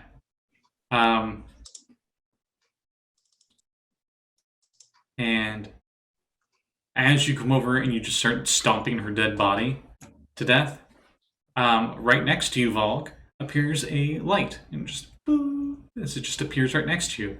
And as it does, this little orb of light shoots a little bolt of lightning at you. It gives you the shocker. And I have a dirty 20 on Valgg. And I assume that hits, but the dice is low. Oh, there we go. Okay. I'm using D&D Beyond's dice. Then when they have the encounter set up, when it has the monster sheet up, it actually has like the damage dice as like a clickable thing, and it just rolls that specific thing with all the modifiers, which I think is neat. So you take 10 lightning damage. That's the thing, just and zaps you one. And the will-o-wisp, oh, spoilers. The mode of light will-o-wisp, light goes out 20-foot radius. And then a dim light for another equal amount. So it just suddenly this bright light appears in the room. And the lightning just right into Valgg. Lightning bolt. So that is that thing's turn. So then it is River's turn. I'm not impressed. Oh, yeah. River's turn. We'll say it's about 30 feet away from you. Because you were in the room, but not super close. I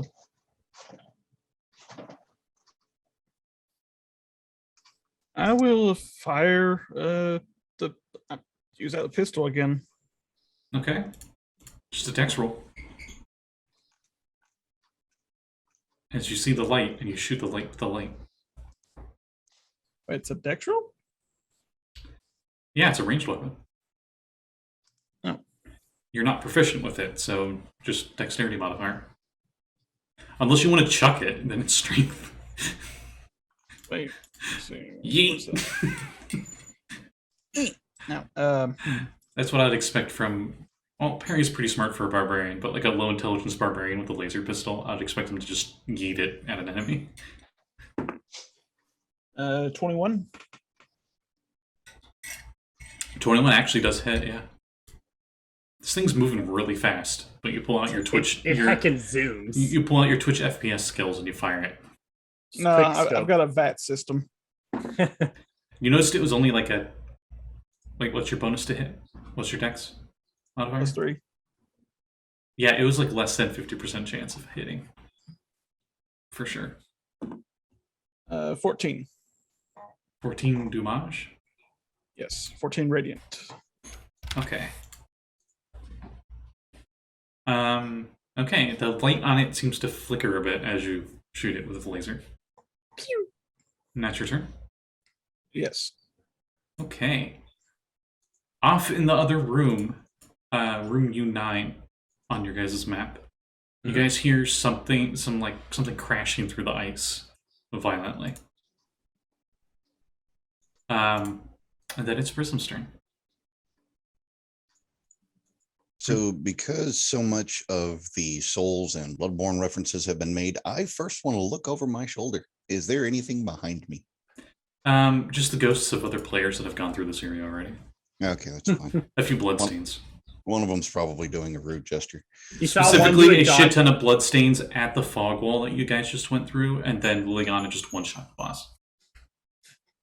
Mm. Technically two-shot, but whatever. So that's the case, then I would like to use Toll of the Dead, and I need a wisdom saving throw from this thing, please. Wisdom save. Yes. Is this a save or suck? Interesting. Yes, it is. Yeah, it's a Yes, cantrip. it is. Ooh. Oh, of course it did. I thought I was going to get a nat 2, but instead I got a nat 20. Of course it did. Wow. So it went from a 20-foot radius bright light, and then after the laser hit it, it really dipped down, and now it's only like a 5-foot radius bright light. And is that Prism's turn? Yeah, I'll just stay in full cover. Sorry. Elena, it is your turn. You were maybe, I'll say, 10 feet away from this wisp. Okay, we heard that crash of something else coming, right? Yes.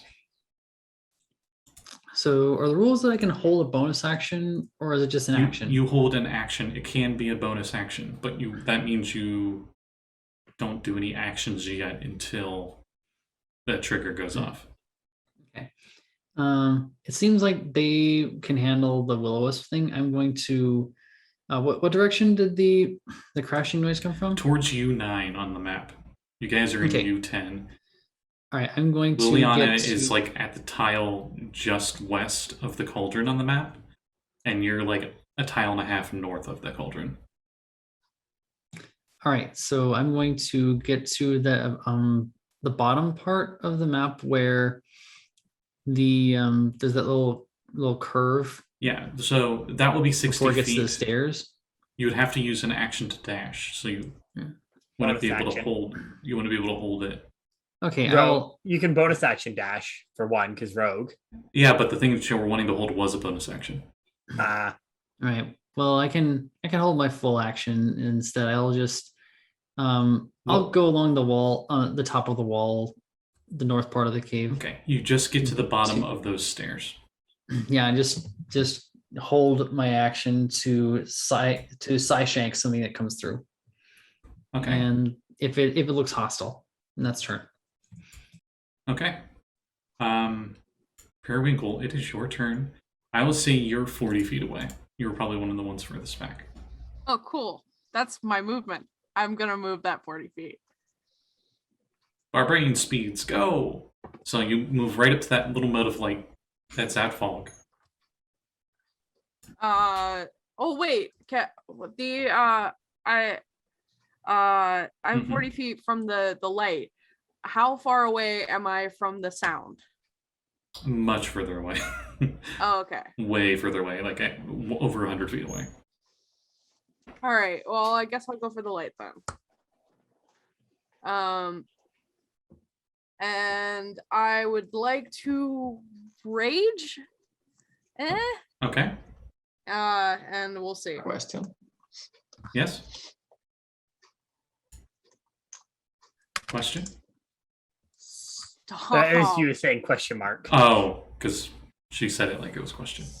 Rage? Did you get the tentacle one again? Yes.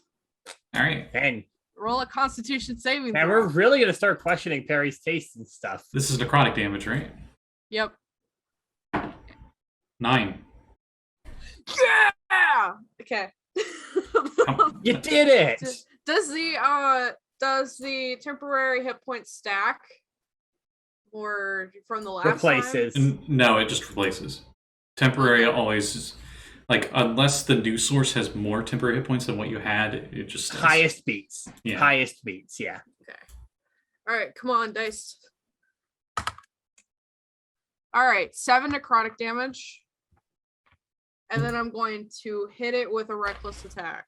Okay. It seems resistant to the tentacles. Okay, well, that's cool, but like I still look like Rapunzel Good for when it. that one tangled dance. Mm-hmm.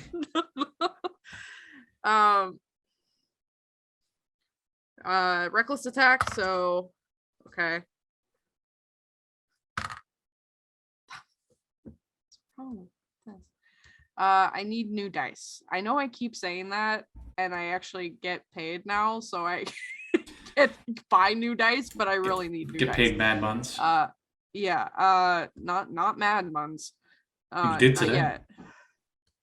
I did. What is okay? So I didn't do the thing. So to hit, it would be You're just rolling a normal attack.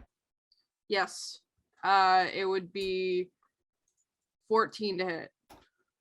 You go to swing at it, and it seems like, okay, so AC is very generalized in 5e. So the AC for this one seems less of you like hitting it, and it has like a tougher hide or armor or a barrier on it. It's you swing, and it just goes like, and dodges out of the way really quickly. Okay. And those reckless attack. I know I keep asking. Reckless attack is only the first one, right? Yeah, and you would have to have stated it at the beginning of the attack phase. I did. Oh, then For you, the first you one, I rolled rolled at a 7 advantage. and an 8. Yeah, I rolled a 7 Rip. and an 8. Okay, Yeah, that's why I said I need new dice. All right, second attack. I can get you new dice. Second attack. Dirty 20. What is going on with Perry? You try to predict its movements, and you hit it. Whoop, whoop. You did it. You swing where you think it's going to go, and you hit it.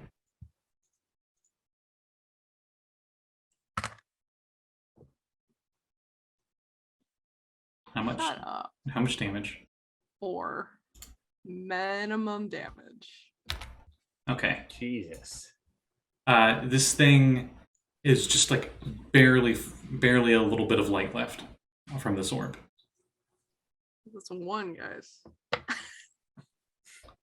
And that's your turn, right? Yep.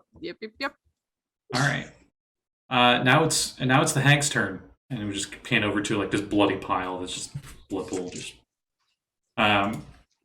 Seriously, its initiative was 2. Liliana, Well, how close am I to this wisp? it's, I would say 5 feet. I mean, All Valgg right. ran up to you and stomped at. Yeah. Yeah. Well- real quick, Scotty, it's actually 6 damage because it's +2 because of rage. Oh, So the little light pops. It seriously had 6. So Well, since that's especially dead now, I'm gonna just start heading towards the sound. So I'm gonna spend my bonus action first to move 60 feet. okay, you would get to where you can see into U9. So Alright. as you run past Liliana, You mean Elena? that's yeah. Your names are very similar. This cave seems to have higher elevation than the others. Oh, you already know that already because you had to go upstairs. And you can see fresh blood seems to paint the icy floor in here. As you can see, like moonlight coming in. You see bones of knucklehead trout spines, humanoid skeletons in pieces, bones of small animals and birds, along with scraps of clothing and armor and a few rusty weapons in here. But probably the biggest thing and the most important thing you see is in the middle of the cave appears to be a skeleton of a frost giant that it was partially encased in ice, and it is in the middle of ripping itself out of the ice.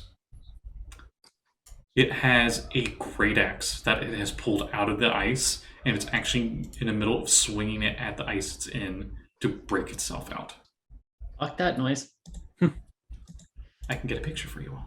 Ooh. Ooh, nice. It has a helmet and everything. Oh, no, that's the thumbnail one. I don't want the thumbnail one. There we go.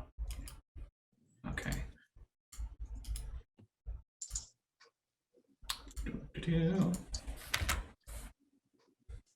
So that was your movement and bonus action and action, right? Oh No, boy. just moving in bonus action. Okay, so you still have your action.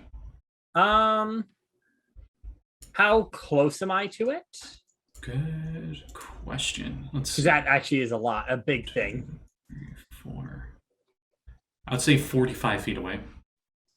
All right. And it looks over at you with its undead glowing white beady eyes inside its eye sockets. Does it look close to smashing out, or? It looks like it's like halfway out at this point. All right. Well, I'm just gonna close. I'm gonna use my action to move another 30 feet in. Okay, so now you're 15 feet away from it. Yep. The only thing I'll add from the picture is that you notice what's left of a white beard coming out from the skull. Nice. And that's my turn. Okay. And it has its eye sockets locked onto you.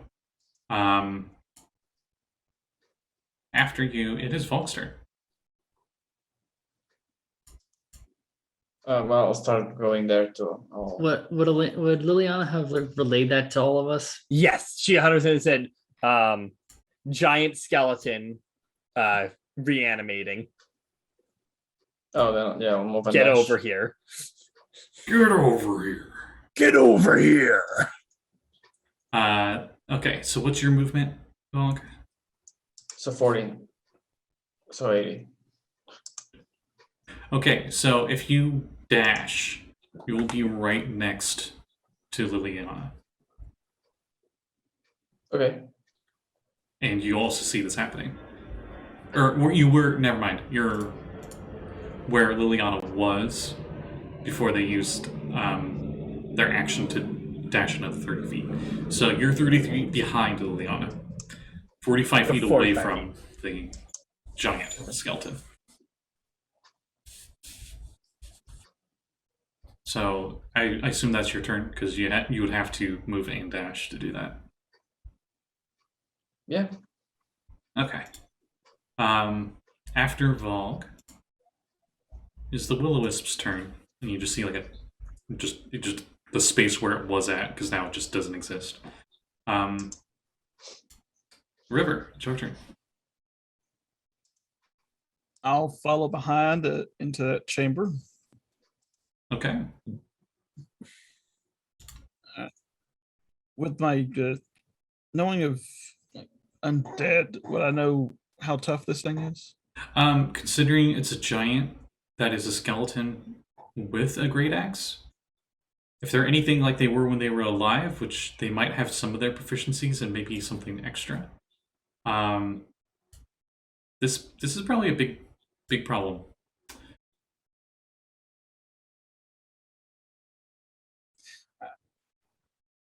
I'm kind of asking out of thing if I use my turn undead ability, would this like not even touch it at all? Let me look. What's the limitations for that? At my current level, CR half. Oh yeah, no, you know that you won't even sneeze at that. Okay, so You think that even if you had 10 times that level of power, it wouldn't work. That's how much more CR this is. gotcha. Well, This would be a great battle. I'm trying to see if create undead works. Or animate dead works on this. I don't think it does because this thing's too high CR. Yeah, you can. Okay.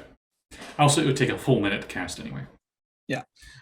so I'm just gonna go ahead and fire off a guiding what's bolt. your movement? 30.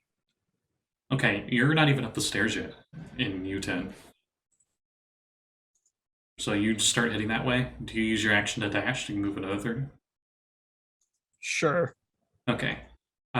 You're like 2 squares above the top of the steps. So you can just turn around and see the giant maybe 60 feet away. With that, and that was your action and move. Yeah. Okay. After River, I have so many tabs open. The frost giant skeleton finishes getting itself out of the ice as it spends its entire turn breaking out of the ice. What's its initiative? Higher than yours. But mine was the same as Rivers. Ooh, I see what happened. Okay, I'm gonna modify its initiative. Okay. Prism. I'll have it right next round, but now it's your turn. That's fine. I mean, the only thing I could do is exactly what River did anyways. Just use my full movement and action to dash just to get up to range. Okay, so you see the same thing. You're 60 feet away. Okay. Then Elena. You are still at the top of the steps, if I recall. All right. Can I get to within at least 60 feet of it with my movement? Oh yeah, definitely. Like the next 10 feet. Use invisibility and 60 feet away. Wait, invisibility, what? Because you were heading up the stairs and it's in area U9. You technically couldn't see it until you went around the bend to the left. Oh, okay. All right then. Yeah, Elena just moves up and then ducks on the corner. Is like, okay. Yeah, I guess the hot spring didn't take, huh, big guy. Psychic blades out and is going to start fleeing the psi knives. Okay. First one is a 13. A 13? Yeah. It hits its shoulder armor guard. Yeah. Shit. All right. Bonus action attack off. 25.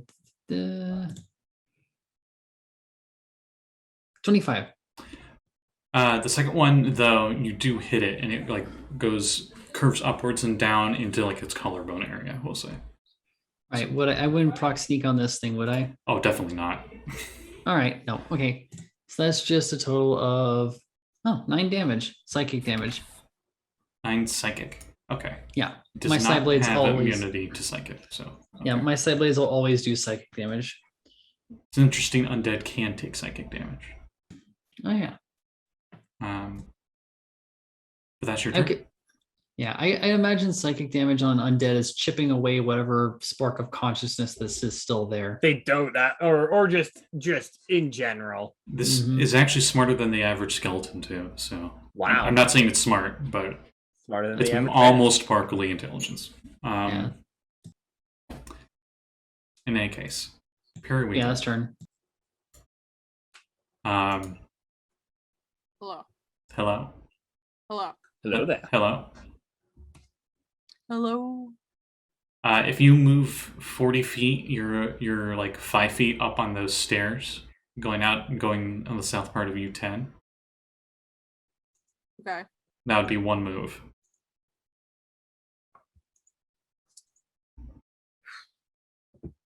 Just double move and put yourself in front of it. If I double move, put myself in front of it, I lose rage. But I'll probably lose rage anyway. By the end of, I think it's by the end of your next. Is it by the end of your next turn or? I think it is if you miss it. If you haven't done a, let me read. Let me not. Yeah, what does it say specifically? Because I want to see if I can lawful evil that shit.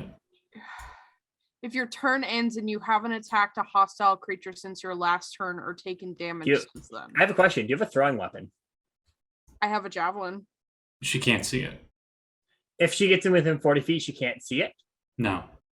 Damn. She was 'cause well that would over be- 100 feet away from it. You if can you- you. It says you're taking damage. Can you punch yourself? No, it has to. They fixed it, They fixed that unfortunately, from the loophole. older editions. So she would have to attack a hostile creature, and there's no hostile creature with invisibility, so you would lose your rage. Oh, so I'm gonna lose my rage anyway. So Yeah, I might as well. regardless. Actually, no. It would work that way. Because the other half of that is taking damage. So if you So as hurt long as she- yourself, As long as she gets hurt. You could technically. do you want to use punch your yourself. action to punch yourself once? You do have resistance to bludgeoning damage. Yeah, you do have resistance to your own attacks at the moment.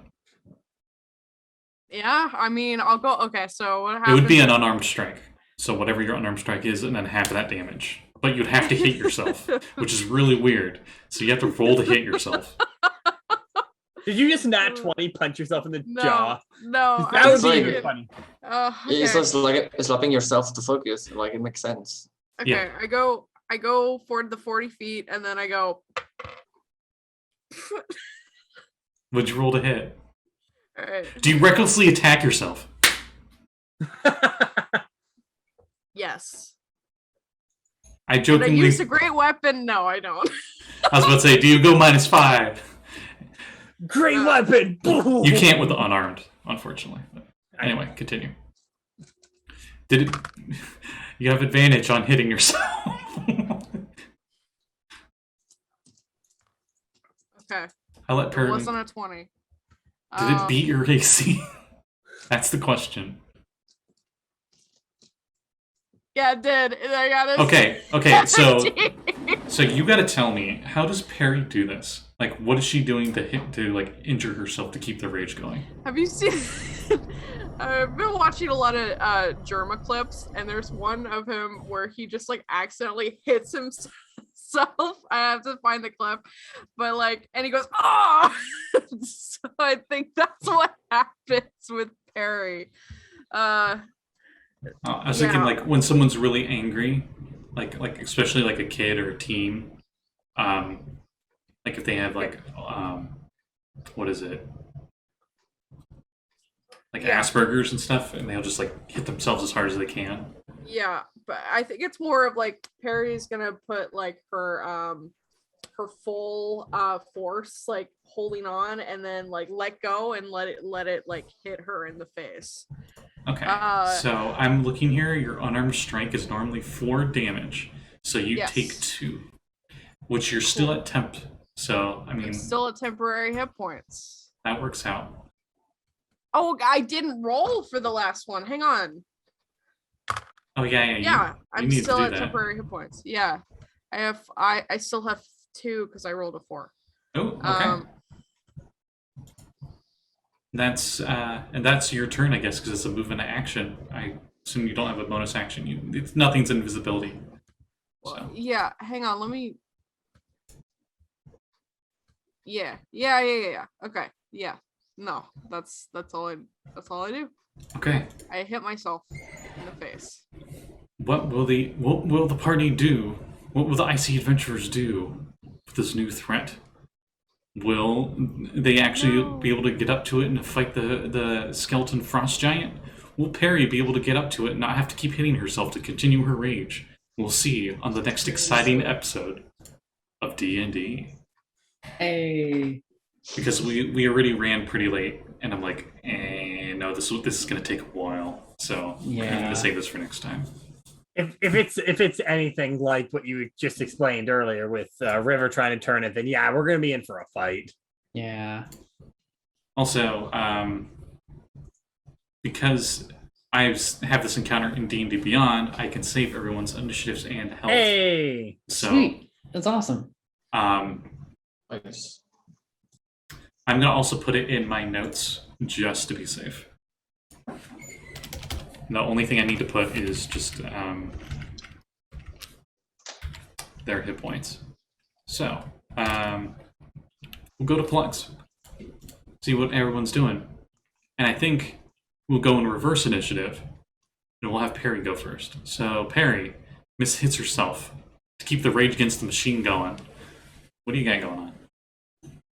I don't know any Rage Against the Machine songs. Hello. what a zoomer! I know. I know, it's crazy. I could whatever. I'm not gonna argue. Hi, I'm Callie, Cap Callie on Twitter.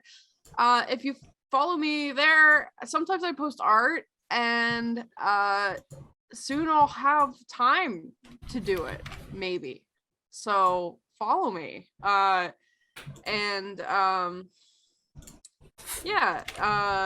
next game is gonna be Vaccine on Friday on this channel. I is not gonna be there, so I have a better chance of maybe not crying, but who knows? I might still cry. I run a game. It's called Unwritten. Vex is in it, and it is a fun time. Where I force people to open doors that I just randomly put in front of them. As you do. And as I do. Our friend Jeanette guested last time as the Grape Cup Pumpkin, and I wrote a character sheet for her, and it was just full of Les Mis and the Grape Pumpkin Charlie Brown quotes, and it was honestly one of the best things I've ever done. That sounds awesome. But if you want to see that is on Vex's channel, Fractured Moon D&D, every other Tuesday at 8 o'clock Eastern Standard Time, or would it be Eastern Daylight Time now? Yeah. EDD technically, but yeah, Eastern, whatever the fuck time it is now. Eastern whatever time. Yeah. Has daylight savings happened yet? No, it happens on Next Saturday. week. Technically, it has happened in Germany and Europe, I believe, but The only reason I know that is because when I put the times and like Twitch announcements and stuff, right now we're technically in daylight savings, and we removed the daylight savings. So right now we're EDT, and it will turn to EST time zone. Mhm. Anyway, you were saying. That's it for me. Took an inappropriate time to drink. So then, since we're going to reverse initiative, Frost Giant, what do you got going on? Well, you can shoot me on my gun. Okay. And then, Prism, aka Sage. Do you got any plugs? Anything going on? I had something smart to say, and then the overriding comment of saying, "No, Scotty, don't drink the rest of the background," popped into my head, and I fucking lost it. So no, I got nothing. I totally messed up already. Elena. Okay, Jan, Hello, what do you got? hello everybody. January_silence pretty much everywhere. Currently still working out some of the things we need to do to get the Veilstrider published, since we're switching gears to trying to publish stuff mostly on Drive Through RPG instead of DM's Guild. We might be changing at least just the face for the figure on the cover art again from a critical role for Borland to probably a half orc. Again, it's trying to find something that won't get it immediately booted or like flagged as content, because we have to follow SRD now. But there will still be stuff going up on DM's Guild. I just wanted to try and have some of my own stuff that I could potentially build into my own world. Aside from that, and being in this lovely show, you can find myself, Lluis, and Saege over on Backed Channel 1, BACT Channel 1 on YouTube, where we are part of the Dark Matter campaign known as the Quest for the Quantum Rose. Last we left off, we are currently fleeing from agents of the Tower, who are apparently painting us as eco-terrorists in the eyes of the Elven government, just because they were trying to pull a Shinra Corp on their own planet and it's sentient. And we took umbrage with that. But that's it. All right. I mean, things like that happen. Yeah. Hey, Scotty, Yes. you skipped River. No, I didn't. I messed up you and Jan's initiatives.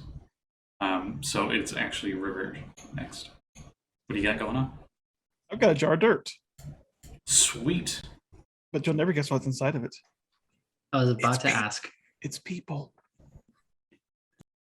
You and Gran would have got along very well. I'm going back for that soup. That Why am I not cauldron, it surprised? may or may not be magical and have some crazy and cool properties to it or something. We'll find out next week on our wacky frozen adventures. Next. If the skeleton doesn't put you guys in the stew. Up next would be Lluis. Lluis, what do you got going on? It's the same as always. I'm an artist. You can check me out on Twitter, Instagram, TikTok, and I'm pretty sure that's it. I don't know if like Facebook also. I don't know.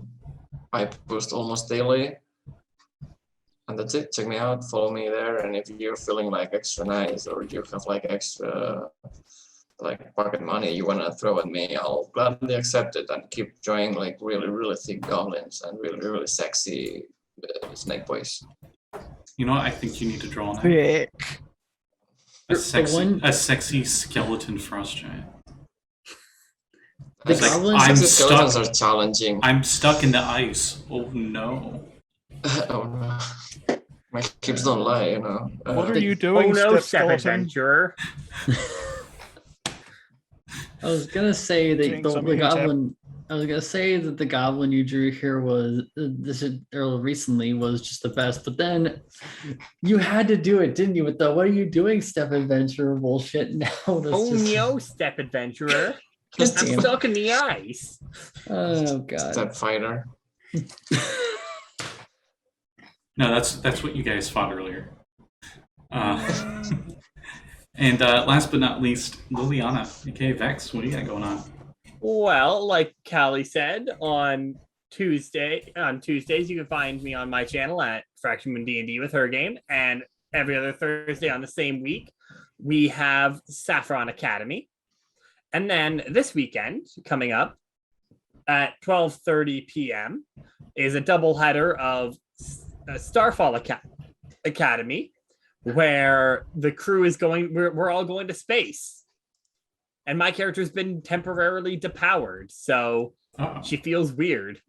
And then following up with that is Union Academy, where the crew hopefully will be getting to enjoy their first day of living at school. So come check those games out. First game's at 12:30, second game's at 3 p.m. And Do that's you at not Fraction have- Moon D&D. Do you not have any characters that don't have something weird to them happen? One dies and then gets revived and cannot be corrupted. Another one loses their magic and feels really weird. No. So this is a temporary thing. It's literally she got depowered because, for context, Because her for rate plot. for plot, because apparently she is half of a race, has the blood of a race that is at constant war with another group of aliens that we are currently traveling with, and they don't trust her. Which, understandable. I literally just ripped his spaceship from the sky. Fair enough. So, understandable. But anyways, come check that out. It's a blast. And that's it for me.